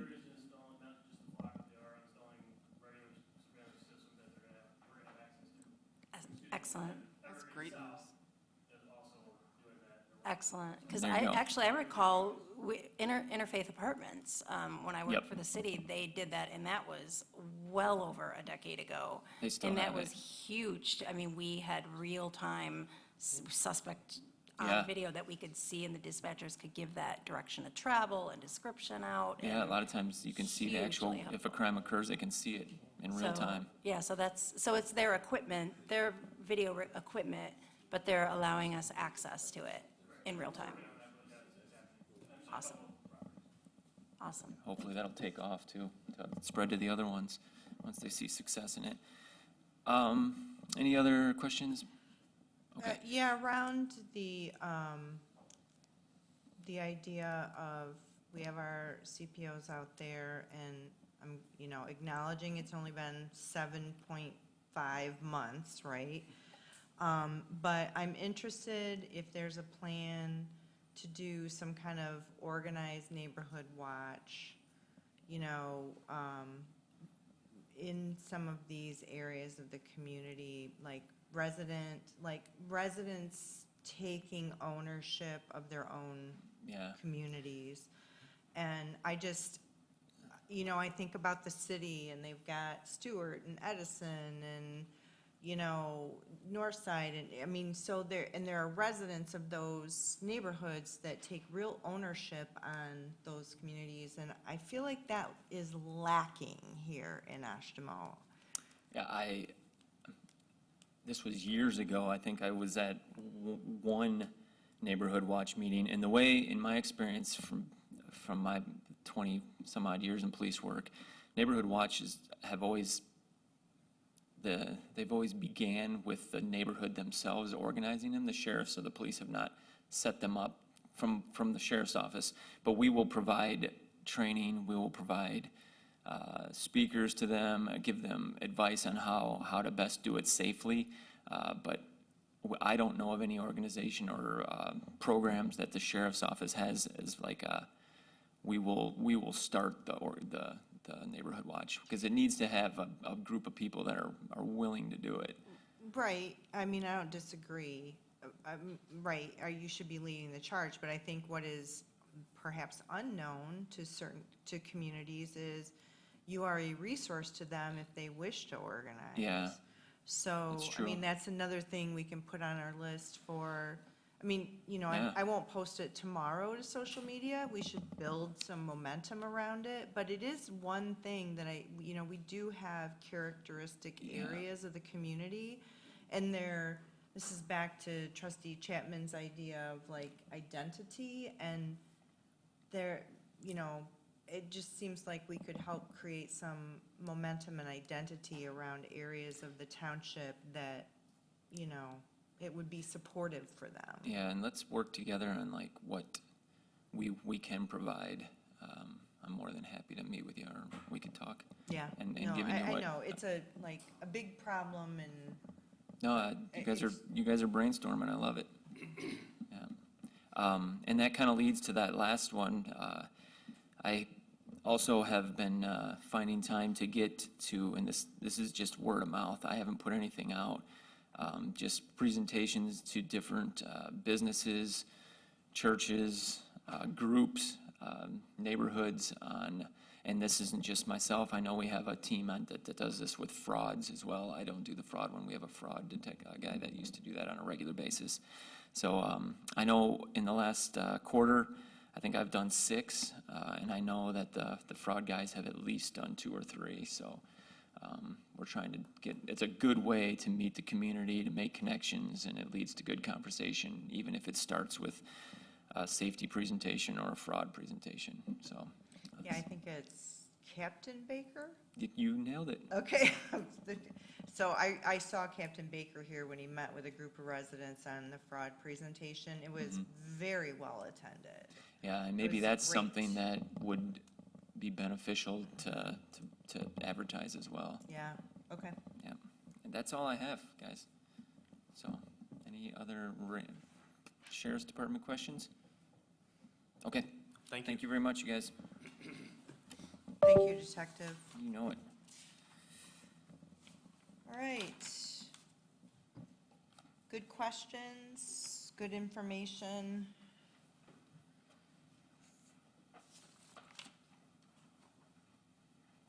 Thank you, John. Oh, you know what? I wanted to give, I'm so sorry.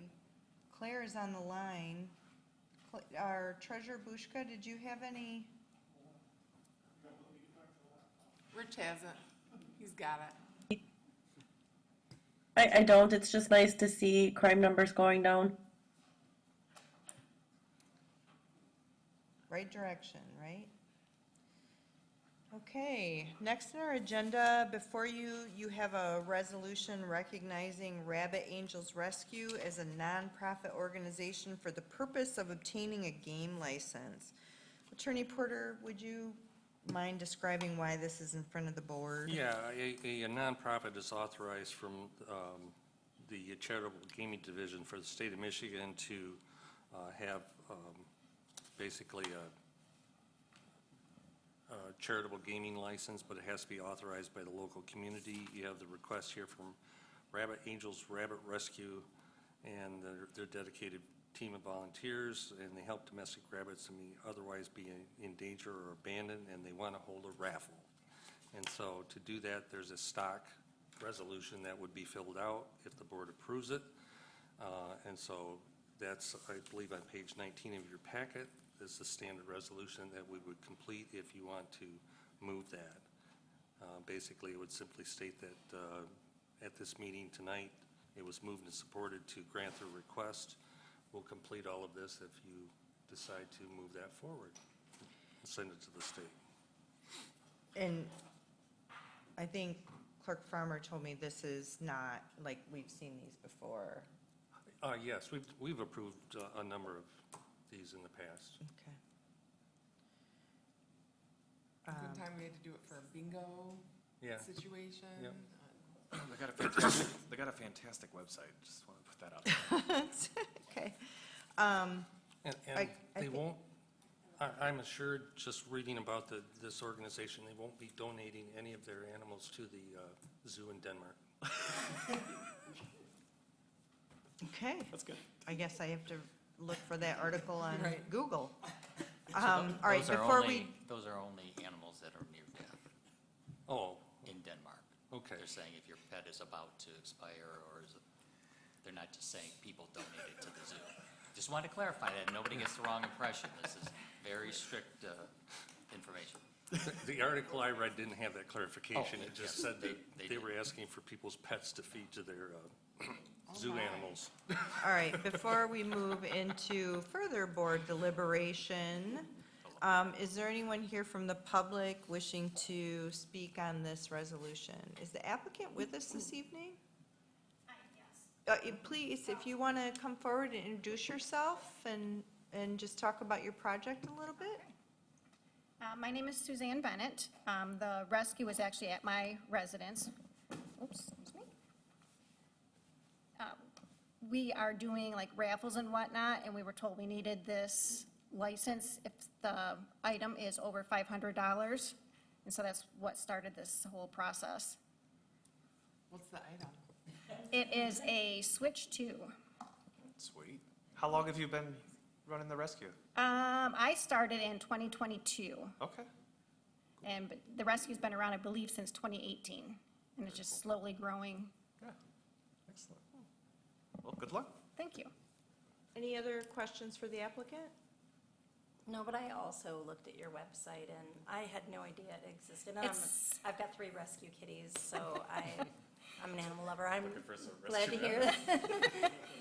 You never knew there was a Actually, need, I and, had a rabbit too when I was in college. yep, It didn't last long, but we. gave That's it how to we a all family. learn. But I like that you're also trying to educate people. that Absolutely. Not to do what we did, was walk in and go, oh, we need this bunny, and not have any clue what we were getting into. So, thank you, All right, thank you. thank you.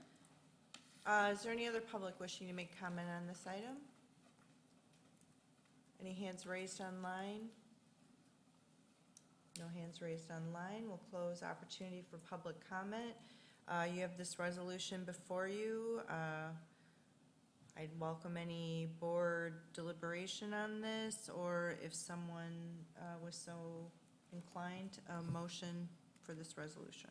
I move to adopt a resolution recognizing Rabbit Angels Rescue as a nonprofit organization operating in Oshtemo Charter Township for purposes of obtaining a charitable gaming license. second.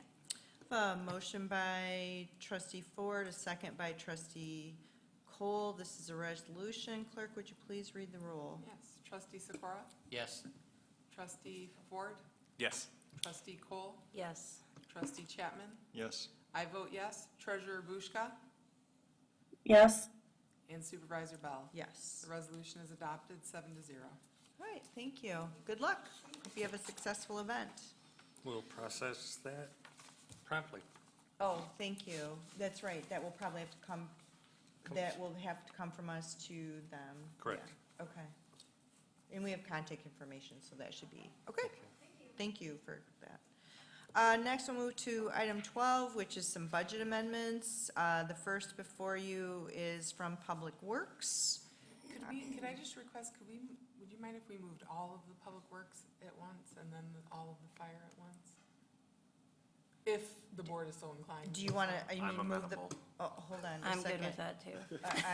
Hold on. Do you want to move them together as one item? Do you want to just go over We both? could do it that way too. I guess I want to clarify what you're asking. I've written out 2 separate motions, one for public works and one for fire department. Okay. No, I mean, She's already written the future. She's trying to no, I wasn't planning to do each of these.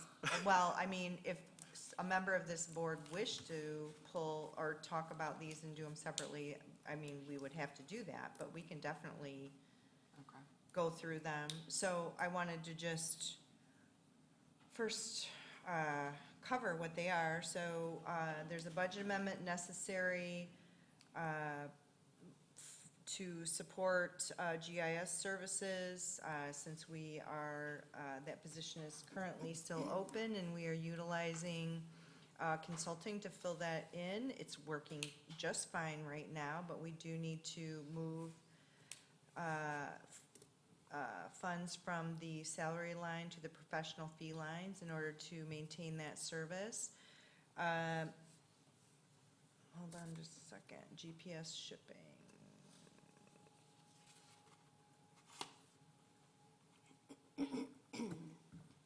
Might not be. All right, Anna, do you want to help me? I'm Yeah, like, yep. I'm flailing here. No, you got it. The first one, great. Yep, we're just trying to extend the solution we came up with for the GIS services. The GPS unit shipping costs, I think they were like $17 and some cents over the estimate, but I told Zach to round it up to $25. There it is. Okay, now I see. Yep, and then the last one is for the HARC, the Hardship Advisory Review Committee. We have 2 applications that have come in through working with legal and the mandatory connections.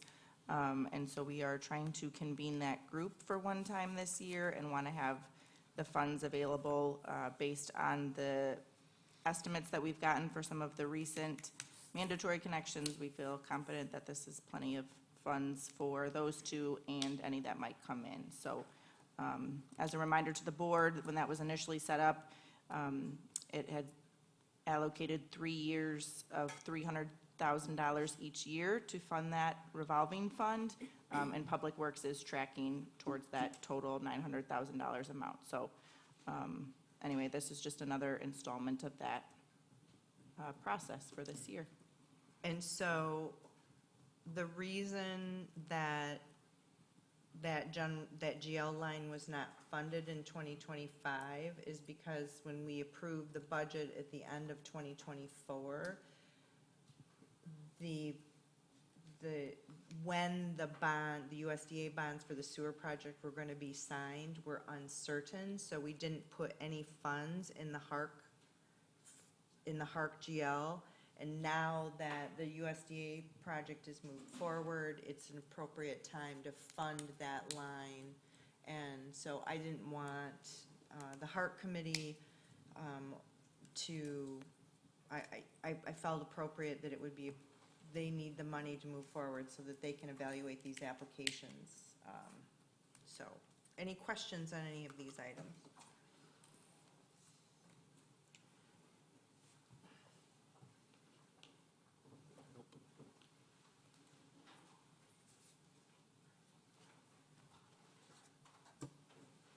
Okay, So are there 3 for Public Works? yep.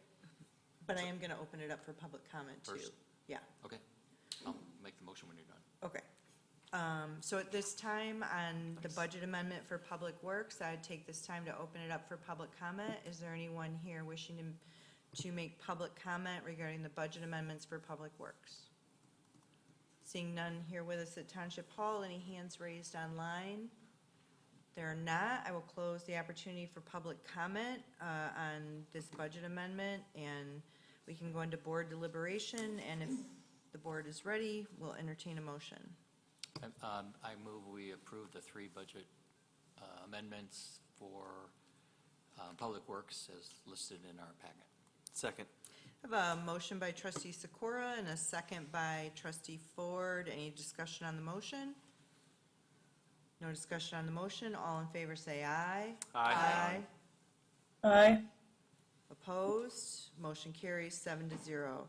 Next before you, you have a budget amendment from the fire department, vehicle operations. Let me scroll down to that.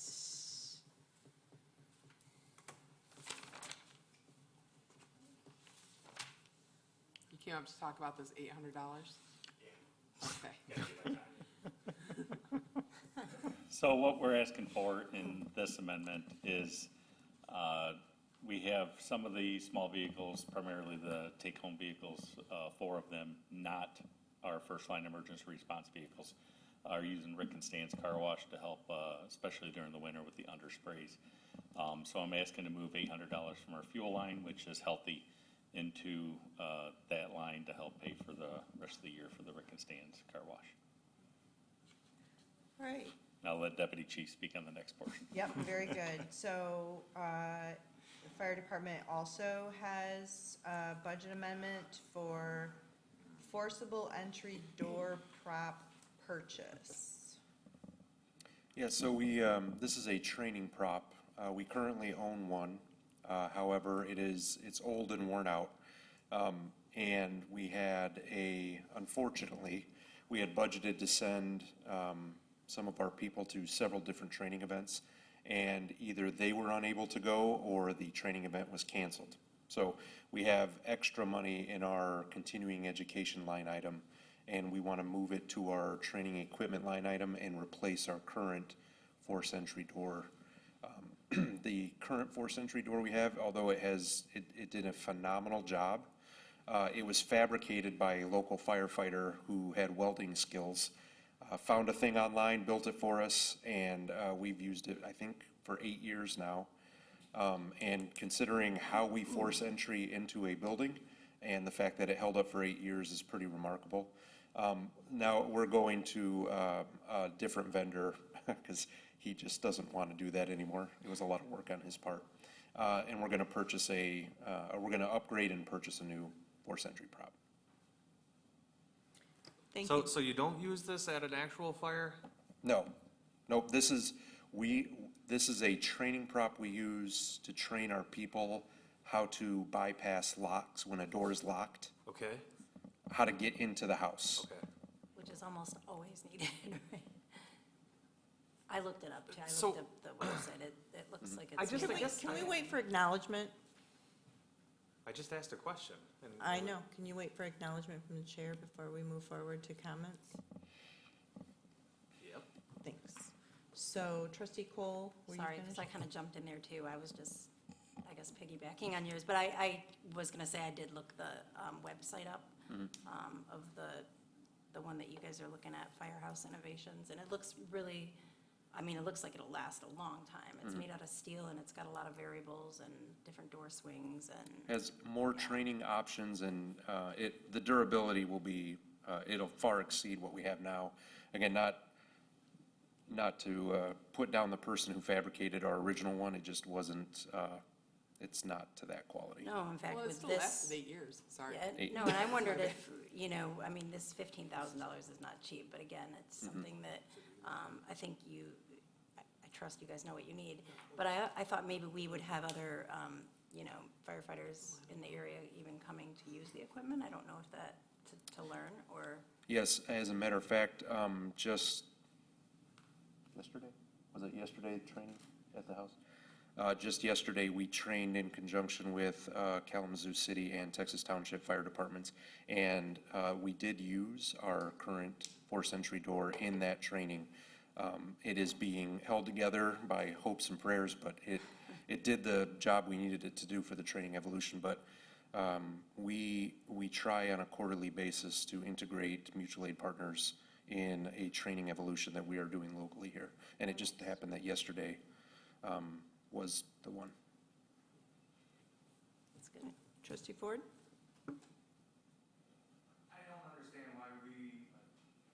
I don't understand why we're taking 15,000 out of education to buy a prop tool training device. It is education. I'm sorry. I just guess don't I'll let you understand. answer. So next year, they're not gonna go to conferences? They are? Okay. So what are we doing? It doesn't make any sense to me. We got 15,000 that we wanted to do continuing education. We're gonna buy a $15,000 training tool, I guess? I don't understand. If they're gonna go to conferences next year, let's do that. If they need a new training tool, put it in the budget. I don't understand why, conferences got canceled, so now let's go buy a thing. That's what this feels like, and I don't appreciate that piece of this. It's not that the tool itself isn't useful or valuable, it's just, your conferences got canceled, that money should just go back to your fund, we'll reallocate it. I don't appreciate this kind of a budget amendment. We can absolutely do that, and the only outcome will be we'll wait several months for the training prop. We can afford to purchase it in 2026. We have the money available now because those got, so our thought process was, why wait till next year? We have an unexpected surplus in funds, so why wait? And I feel like it's training that is essential training. I mean, we're talking seconds saving lives of breaching a door to get into a house that's on fire, potentially with people in it. I don't think it can be undervalued. I think it's, If it was so important, why wasn't it in their budget to They're buy for still this year? They got this using- 20-year-old tool. right. I'm just saying, it's, to me, the answer is no. I just Your think the your opportunity conferences is got there to canceled, I'm move the sorry, money. you're not Why buying a not new move tool. it? And then versus waiting until 2026. I mean, the money's there, it's available. Yeah, we didn't need it last November.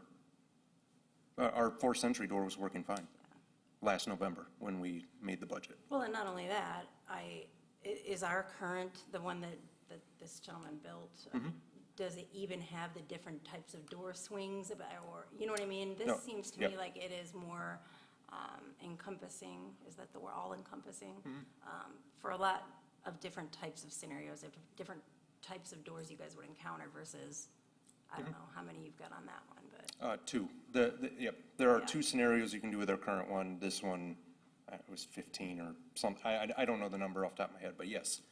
It was designed for, our current one, designed for inward and outward swinging force entry. So as a reminder, we're not in board deliberation yet. Does any other I'm board sorry. members have comments or questions regarding this budget amendment for the deputy chief?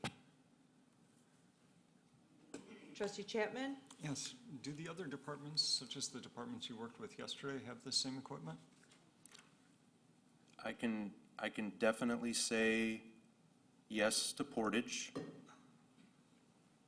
The city kind of, they have a tower, the training tower, the Liveburn Tower has a built-in 4th-century door. I don't know that they have a standalone one like the one we're proposing. Texas does not. They have something like we have now, something somebody fabricated for them, but not to this standard. Alamo does not. And I can't speak to the other fire departments with any confidence. Clerk Farmer? I just want to comment on the process that we're going through right now with this budget amendment. The process itself is following the purchasing policy to a T.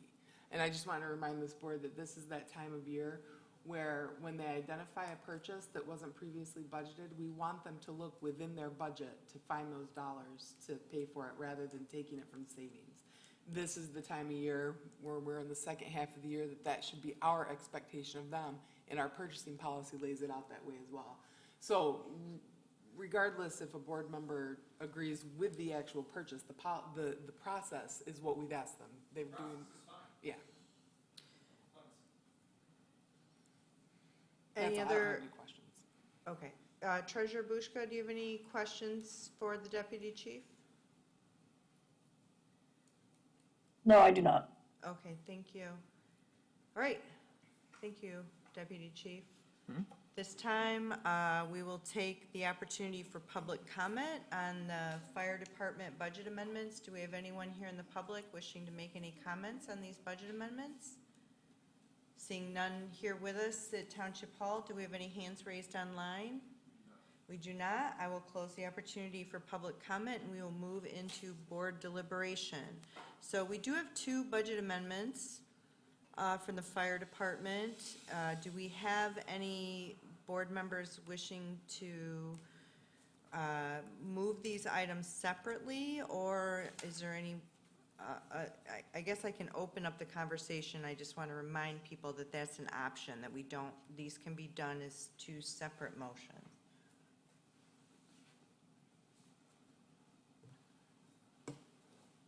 I don't have any problem doing them together, especially since the clerk probably already wrote that. I'm just rewriting it now. Try to No, go. seriously. I don't have any problem putting them together, and I don't actually have any issue with, I do have an issue with the lights blinking. I don't have any issue with either of the requests. I would say, though, I just want you all to know our generator got fixed today. oh, thank you. I can see that. I can see it clearly. I've been watching my phone to see if my generator kicks on for some reason, and too, you know. But I would say, though, don't come back in the next couple of months and ask for continuing education money. I mean, just that's not going to go over very well with us. But I would support both of them, and I would make a motion to approve them unless someone else wants to have a comment that want to Yep. split them or whatever. Yeah, my only comment is I support one, not the other, so I don't mind if you move them together or not. It's up to you, whoever makes the motion, I suppose.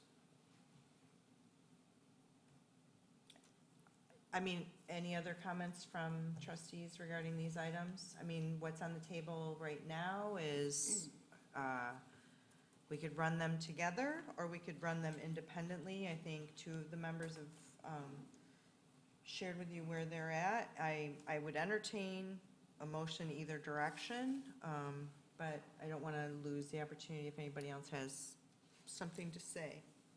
Felt like we were in consensus to move them together at least. So if nobody is opposed to that, I would make a motion. Do I have to read both of these fully? No, you can just do it for the budget amendments as outlined in the memo. Thank you. I would make a motion to approve the budget amendments related to fire as outlined in the memos. Support. Motion by trustee Cole, support by trustee Sikora. Any discussion on the motion? No discussion on the motion. All in favor say aye. Aye. Aye. Opposed? No. And Treasurer Bushka? Aye. And so the motion carries 6 yeas when 1 nay. I think the,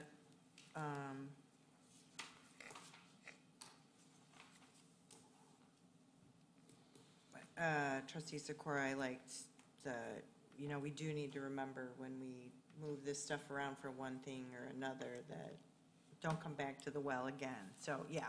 Anyway, there you go. Thank you. So next we have item 13, which is discussion and consideration of Local 524 of the International Association of Firefighters Collective Bargaining Agreement. We do have our HR Director, Sarah Feaster. I'm sorry, I'm getting. It's been a long day. It's been a long day. Here to, yeah, here to present this item for you. This was my first opportunity to participate in a collective bargaining agreement. But I'm going to let Sarah walk through this with you. You've had it, I feel, ample time to review the agreement, so I hope if you have questions, now would be the time. All right, good evening, everyone. I apologize, I'm a little congested, so if I'm doing a lot of mouth breathing, that would be why. So before you, you have the red line and the clean copy of the proposed 2026 through 2028 CBA for the local 5420 union. This current CBA is set to expire at the end of this year. So we go into negotiations to prepare for the new contract for next year. The last time we negotiated was 2022, so it's every 3 years. We began our negotiations mid-May 2025, and we concluded July 1st. You can see there the groups that were at the table during negotiations. I think we met a total, as a whole unit, 5 to 6 times for negotiations, and a number of internal meetings also took place with the township side and then the union group as well. So again, before you have the proposed contract. I hope you've had an opportunity to review it, and I'd be able to take any questions that you might have, clarification, or feedback.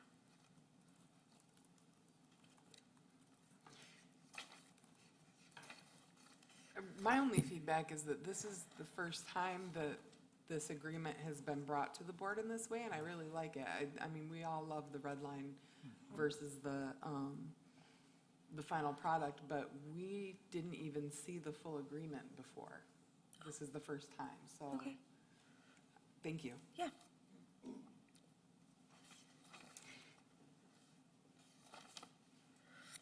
Well, I did have a conversation with Attorney Porter, I believe, about this, and it should be shared publicly, so I'm kind of.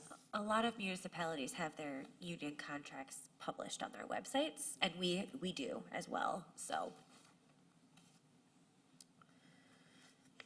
I do have another question.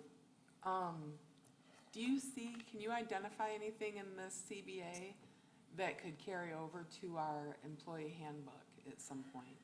That's an interesting question. So where the union contract falls silent, the handbook then speaks to the policy. And we have done our best to mirror the handbook as much as possible through this contract. So some of it is in our employee handbook and doesn't necessarily need to be in the CBA. However, the union does prefer to preserve current processes. So sometimes they want things in the contract, even though it's in the handbook, because we can modify the handbook. It's harder to modify the CBA. So, but where the handbook has a policy and the CBA, more often than not, it's the same policy. Well, so specifically, we have the per diem. Yes. Yep. And I see that the per diem for meals will be a minimum of $75. Yes. So I'm that glad is you a brought big that up. change. Yes, that is a change. That's a change from, and the reason that that is now in this contract is because that is a change from our purchasing policy. And that was a request from the union, that the minimum of the per diem stipend was the $75, as opposed to using the GSA rate, which is, what is it, general services account? Well, from the IRS though, right? Yeah. I mean, From the IRS, per city. It guides you the appropriate amount of money to spend per day on meals, lodging, so on and so forth. so that will still be applicable to everyone who is non-fire staff Correct. Non-union staff. Although. or non-union staff. yeah. It Yes. would be, I mean, so we did have a good I mean, first of all, I believe it's a reasonable amount. It's only, I think the daily rate, I mean, it depends on where you go, but it was around $67, $68 if you were doing all 3 meals or something. So it really just does, it was an attempt to kind of recognize the rising costs in general. Yeah. And absolutely, this would be something that I would be looking for support in the policy for all staff Okay.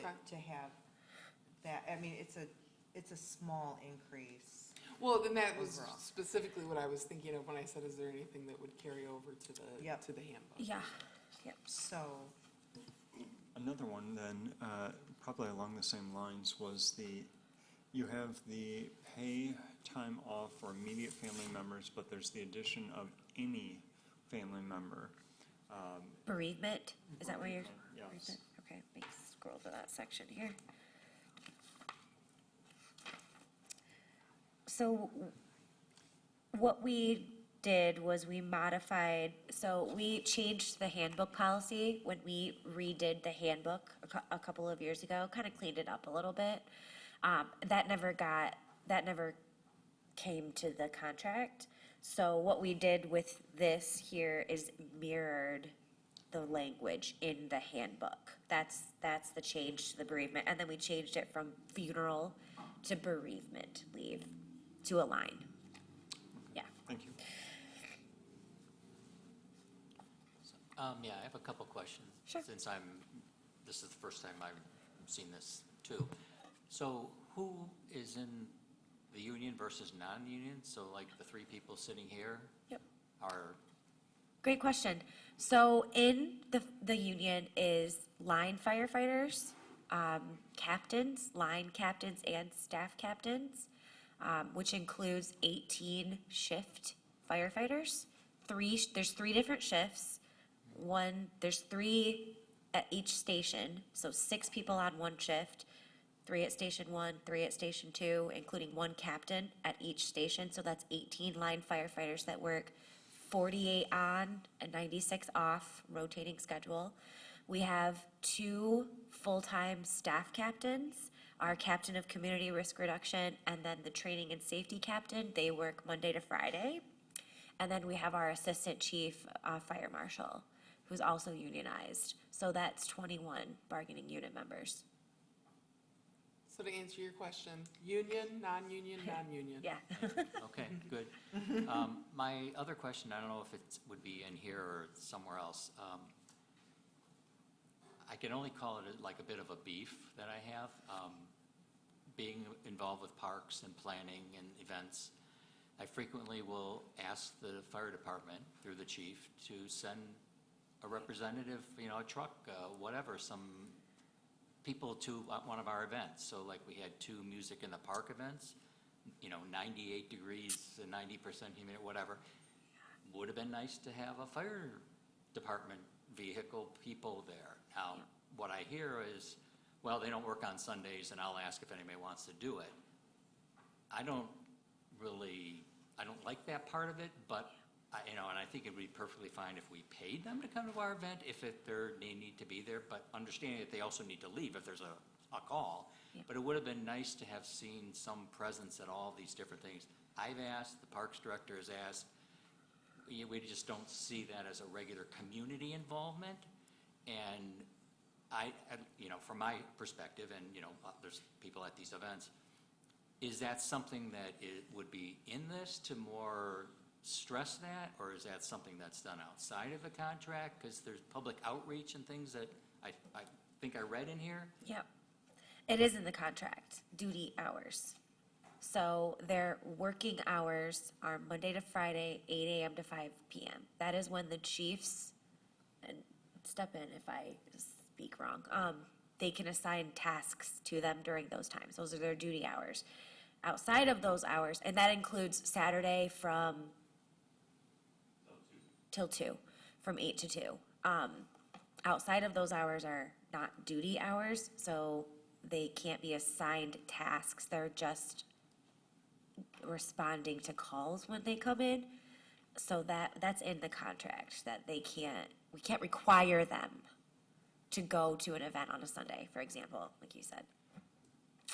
So obviously, I think that that's for community relations, since we're paying them to represent us and do Yeah. us. And I don't know whether it's something for a contract, and I'm not gonna hold up a contract or anything like that. But I don't understand why they can't work on a weekend, even if we pay them to come to an event. No, they most certainly can. I think it's been negotiated that they can't. So I think what you're saying and what I'm gonna add here is, Okay. I'd like you to negotiate that they work on Saturday and Sunday for community events at the request of the township. And we did talk about that during negotiations too. Right. I read it in here, and it's pretty weak sauce, is what I think trustee Sikora is kind of Yeah. getting at. Nothing changed, really. It more or less just put it on the table that it's their discretion. That's where the problem, I Yeah. think, is for these two board members, is we're letting the workers decide what work they're going to do. And the Yeah. township has an interest in having them visible and present within the community on its timeline. And I think we need to make sure we are having alignment about where direction is set and how that order is followed, I suppose. But this doesn't kind of mesh with what trustee Sikora and myself are looking for Yeah. with respect to the visibility of the fire department within the community. I understand what you're saying. Thank you. Sorry, I didn't No, mean no, to- that was perfect, much better than I was saying it. I appreciate that. So I just want to also mention, like I said, I understand what you're saying. Nothing changed in this contract. That's been in place since they ratified the contract in 2020. Right. and Those I'm duty hours, saying yeah. That's not acceptable. Okay, I don't find it acceptable. okay. That part of it. But there was a red line, was Yep. there not a red line regarding community events in here? The red line simply said, whenever possible, we're going to hold community events during your duty hours so you can attend them, or you can be directed to attend to them. Okay, so that's how that read, because when I read that, it said I thought I saw that the firefighters were to say, if they didn't have some other responsibilities to do, that they would attend. And that was even Hold on, I'm going back less to it. strong in the terms from. We had a lot of conversation around this, actually. What does it say? Yeah. So whenever possible, public education and community risk event reduction events shall be held during normal business hours and led by the community risk reduction team. Line personnel will make themselves available whenever possible if emergency calls or other priorities of work don't hinder their responsibilities. Yeah, so essentially that sentence says, if you don't have an emergency situation during these business hours, then Or you some should other be work available. responsibility, right? Yeah. So what does that Yeah. mean? What if my responsibility is washing the truck? Does that mean I can't come to a community event today? Like, That's gonna- That's where I'm saying we gotta have some better language in here. Okay, all right, yep, understood. Yeah, and we're certainly not gonna change music in the park Sunday evenings to, Yeah. during Monday to Friday, 9 to 5, whatever the hours are. Yep. I mean, that's gonna be, we're actually talking about moving it back half hour to 6:30 rather than 6 o'clock because of the time of the day and where the sun is and how the trees are in the park. Yeah. But, so it's not ever gonna be in the middle of the day, regular work hours. How do I get people in the fire department to be there for an event? I mean, it seems really obvious to me. Obviously, I'm quite frustrated by it because it's been going on for a couple of years. But it just seems like, okay, all these people are coming to an event and they're paying all your salaries and everything, but you can't show up? you know, even if we pay you to show up, you can't show up, you know. I'm not comfortable with that, what we have here. So there was a lot of conversation around this, and I think what the board members that attend events don't see or don't hear about is the number of community events that the fire department does participate in. And I don't remember the number, it's significant. I'm looking at the deputy chief who's staring at me.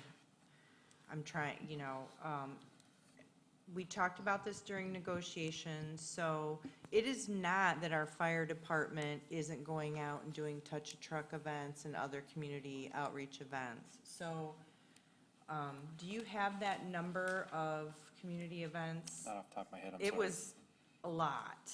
Yep, so just to clarify the point, the union has always been very good at working with us around, so let me back up. To Sarah's point, this is not a change to the contract. This is the same. We put the red line in there, or the red line you see in there, I'm sorry, was, and actually during negotiations, I was saying the exact same thing you were saying now. I want our firefighters to be out there in the public when the public is there. One of the other things we have to consider is when they are doing these public events, how many calls for service have they been on? Have they been up all night? That kind of thing. So the working hours is very common language throughout contracts across the nation. And in fact, some, depending on where you go, they don't work at all on Saturday, work at all on Saturdays. Some don't work at all on Sundays, like ours. So the other thing is, when there is an event on a non-working hour or on a Sunday, like Chief said, we say, hey, there is this event. It'd be great if you could make it. We can't order them to make it per the contract, because it's outside of their working hours. So you, twice now, both of you have said this is the same as in the current contract, and what my point is that's not acceptable. Okay. Okay, for starters, okay? Yep. So please stop saying it's the same as the current contract, because I'm saying that's not workable. Now, having things and you know, I appreciate the supervisor's comment that there's a long list of things you go to as community events, but I can't imagine something, I'm sorry, because I don't know the list, I can't imagine something more important than supporting a community event that the township is putting on. You know, maybe my imagination isn't good enough, but why that isn't like number one thing. The people who are paying my salary are having an event here. The township is paying money to put on this event, but that's not important enough for the fire department to show up. You know, I'm just kind of like scratching my head. I don't get it, and maybe there's more information that I need to get to understand that. But I'm just totally baffled, and I think this is just wrong. I just call it nothing else. I think it's wrong, and you should need to be able to say, okay, here's our list of events that we want to go to. We have concert in the park by the Parks Committee, all this township-sponsored thing run. These have to be at the top. You can go to these. If we can't get to these other ones, okay, we don't have enough personnel, but we have to at least get to these priorities. That's my soapbox. And that's exactly what we do within the working hours. But that's where our authority ends, the contract takes over. And I'm saying that's not acceptable. And I'd like to speak also just that one of the reasons you see that in this contract and many others is if they're out running 15 calls that day, when they get back, they want to eat, they want to relax, they want to rest, they want to shower. And it's like, no, you're going to go out here now and you're going to go to Flesher Field. We don't skip every one of them. They definitely make it when they can. We were at the last event. Not our event. We were at the National Night Out. Not the Music in the Park, though. Okay. Either well, one. We looked at it as an Oshtemo event, but But yeah, it can get pretty difficult for them, and that's why these contracts have these things built into them. And it's not just an Oshtemo contract thing, but And I understand what you're saying No, also. and I totally appreciate if they've been out, you know, been up for hours fighting a fire and they need to go and rest. I mean, I want them to come back and have an accident. I want them to do that. That's fine.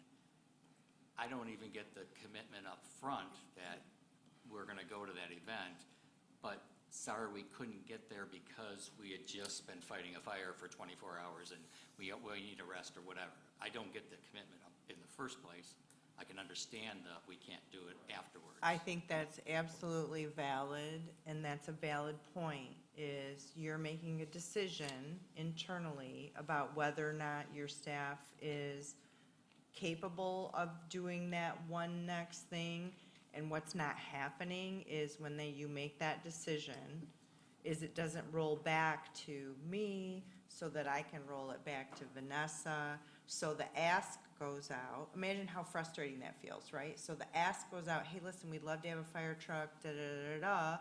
And you say, hey, listen, my guys, my team, I hate it when I do that, my team has, you know, they've been on 45 calls, nobody's had dinner, they need to get some rest. That is not coming back the other direction. So I think that definitely needs to change when you make that call. I'm not judging, or I want you to be the person that decides when the team can handle one more thing, you know, in addition to being ready, okay? So that communication loop needs to be closed. The other thing I'm thinking of is that, so in addition to, because remember, even on full staffing, even if we're fully staffed, both stations have a max of 4, right? If we're fully staffed.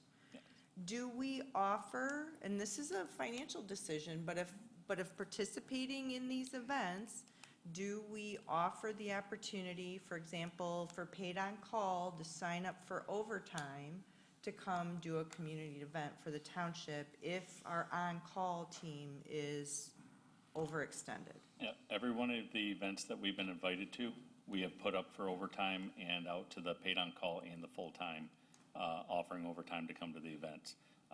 It doesn't get filled. And then we hope that the crews are able to make it, especially in the after-hour ones, but.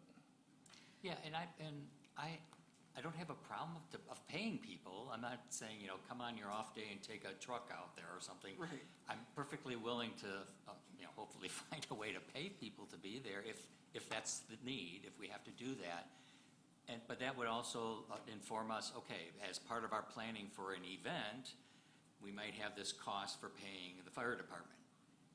But I never get that far because I don't get the response that, well, we don't work weekends for whatever reason, and so we never get that. Being able to turn back and say, well, maybe we can find a way to pay them if they're not able to come.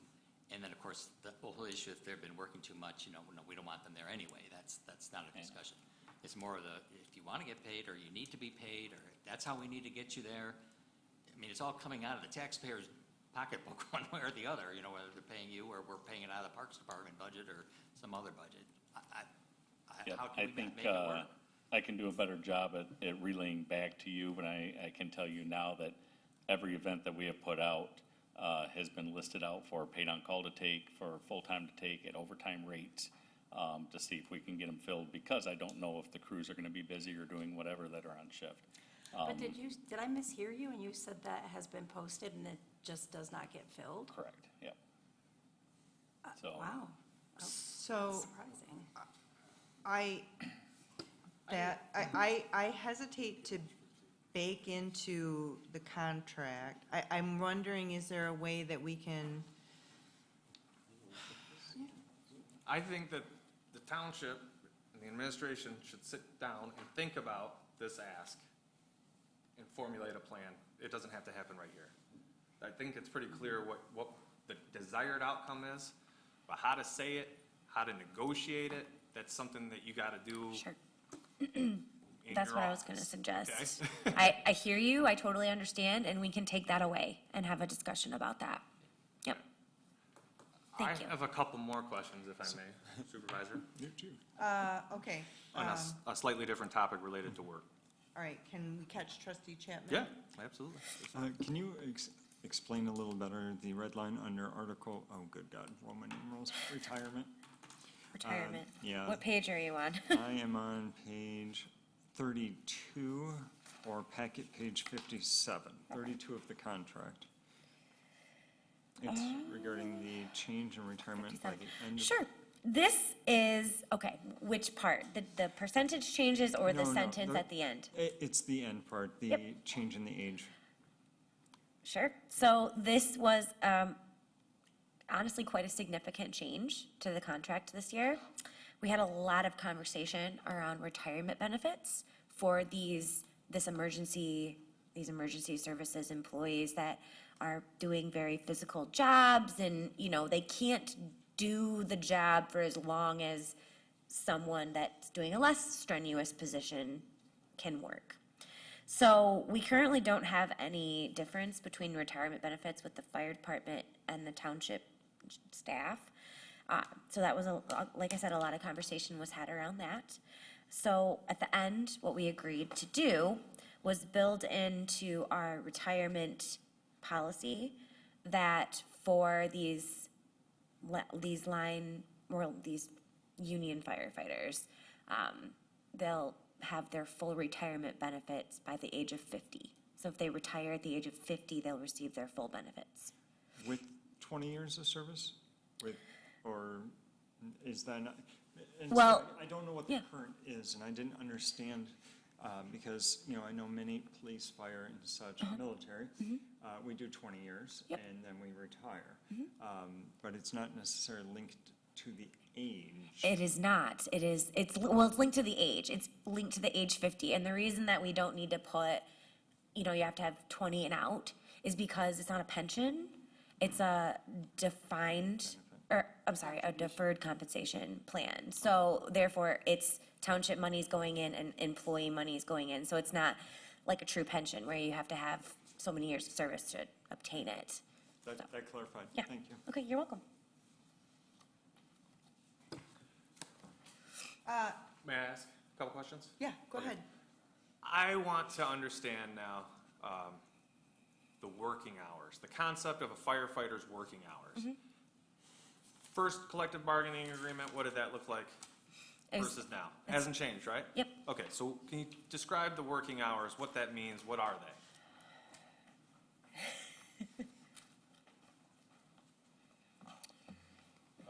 So when we say working hours, there are, I can't even do a rough count in my head. There are a lot of tasks that the chief or I can assign to our firefighters. And then there are. How long's a shift? 48 hours. A shift's 48 hours, okay. What are the working hours on a clock in a day? In a 24-hour day, what do you call working hours? Is it 8 to 4, 8 to 5? 8 to 5, yeah. Okay, that's fine. So that makes sense to me as a board member. I'm a firefighter, I'm here for 48 hours, but from 8 to 5, I'm gonna do job stuff. And for 48 hours, I'm always gonna be responding, right? Now we get to Saturday and Sunday. Maybe that's my 48 hours. Well, lucky me, I guess. I don't have to do tasks after 2 p.m. and on Sunday I don't have to do any tasks? Correct. Please help me understand, as a concerned member of the community, why a line captain is getting a 36.5% step increase in this CBA over the next 3 years, while not being required to work after 2 p.m. on Saturdays or at all on Sundays. It feels like we have taken a decision as a board over the last, 10 years, to move towards a professional, full-time staffed fire department. With that, we got a firefighters union.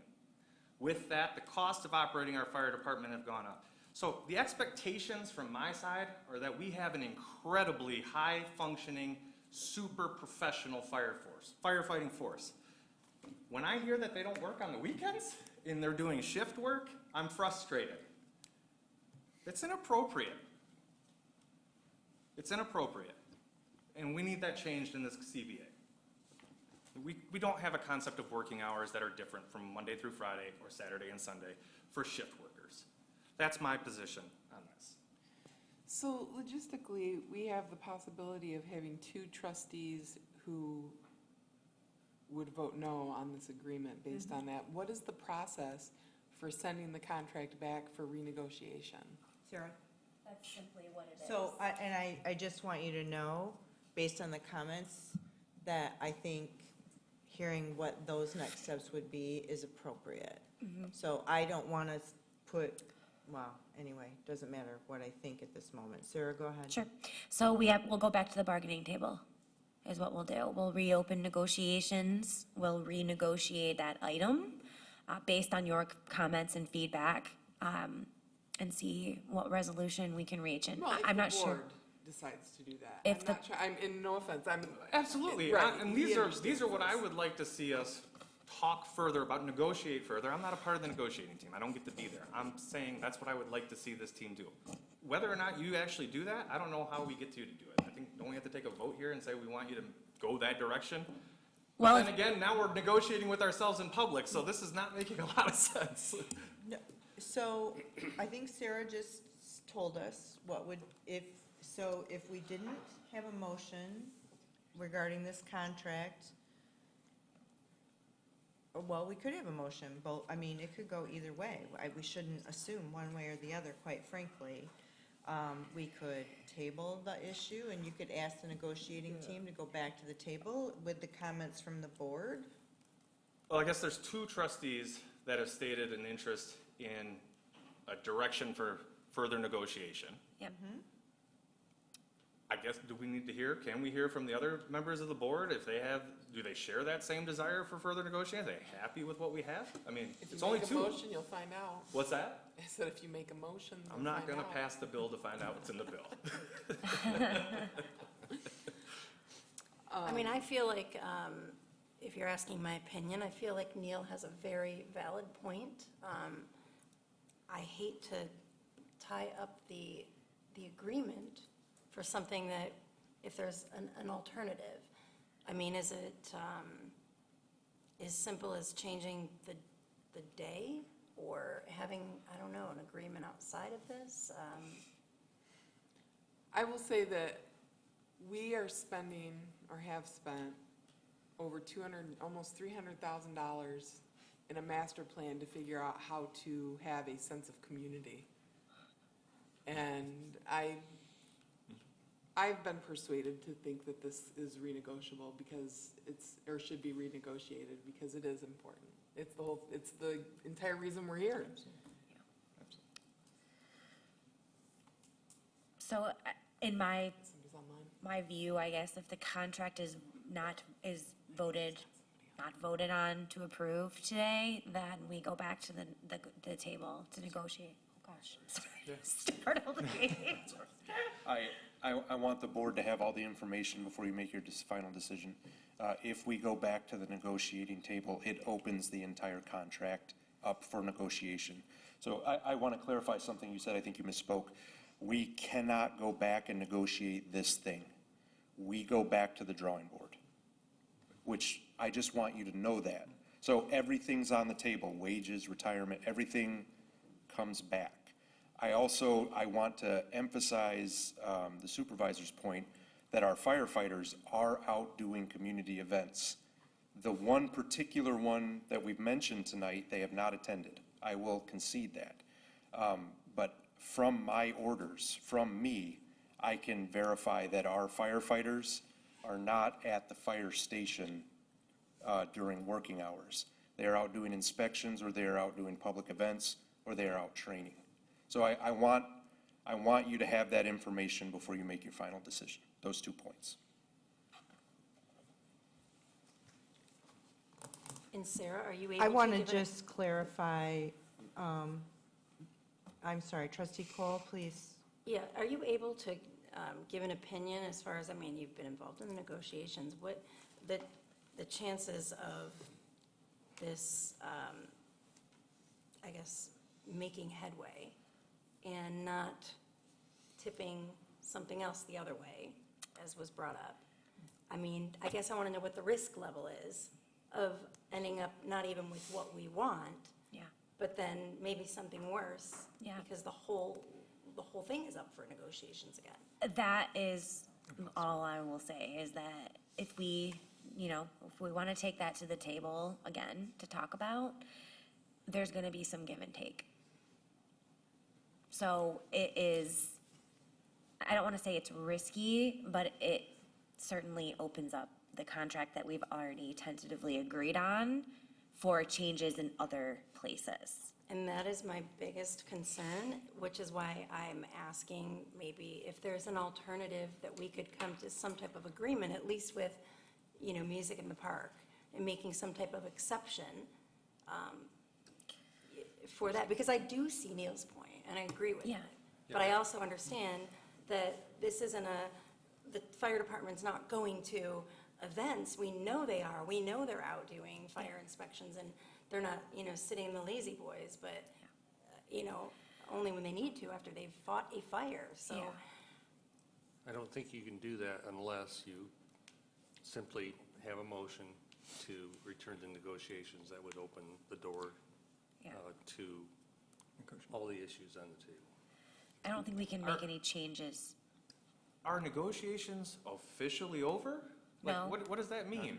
They This is end being when you presented to us. approve the What- contract. What's that? They end when you approve the contract. Correct. Yeah. So right now, we're taking our first look at this contract. Yeah. To me, this is the opening salvo. I'm not sure why folks are trying to get scared by having to reopen the negotiation. Like, come on. It's okay. Yeah, I promise it'll be okay. Yeah. Well, I do have another question, because in light of the conversation we're having, explain the duty officer program on the weekend, because Sure. if you. Happy to. If you can't assign them things to do on the weekend, why would we I just need more understanding of that one, because, I'm gonna let we're DC. gonna pay $150 stipend for staff officer, and I'm not a firefighter, so I don't understand that, but from what I was hearing, we can't have them do non-call work on weekends, Correct. Unless it's in the contract. unless it's in the contract. Yes. So would we be paying a duty officer to help me understand what they would do with this new addition, the last part of the contract, the duty officer program? So, to the best of our ability and our sanity, the chief and I are the duty officer. End of story. So there's only two of us. So if there's, if he wants to go on vacation for one weekend, we coordinate with each other. I cannot require Assistant Chief Wiley to take a Saturday, because that's outside of his duty hours. I cannot require Captain Delapia, our training officer, to be the duty officer so that both of us can go on vacation. So what this is, we put this in here to basically make the pool a little deeper, so that I can say, hey, Chief Wiley, I can't order you, but if you do, if you'd be kind enough to let the chief and I go on vacation together, there's a stipend for you.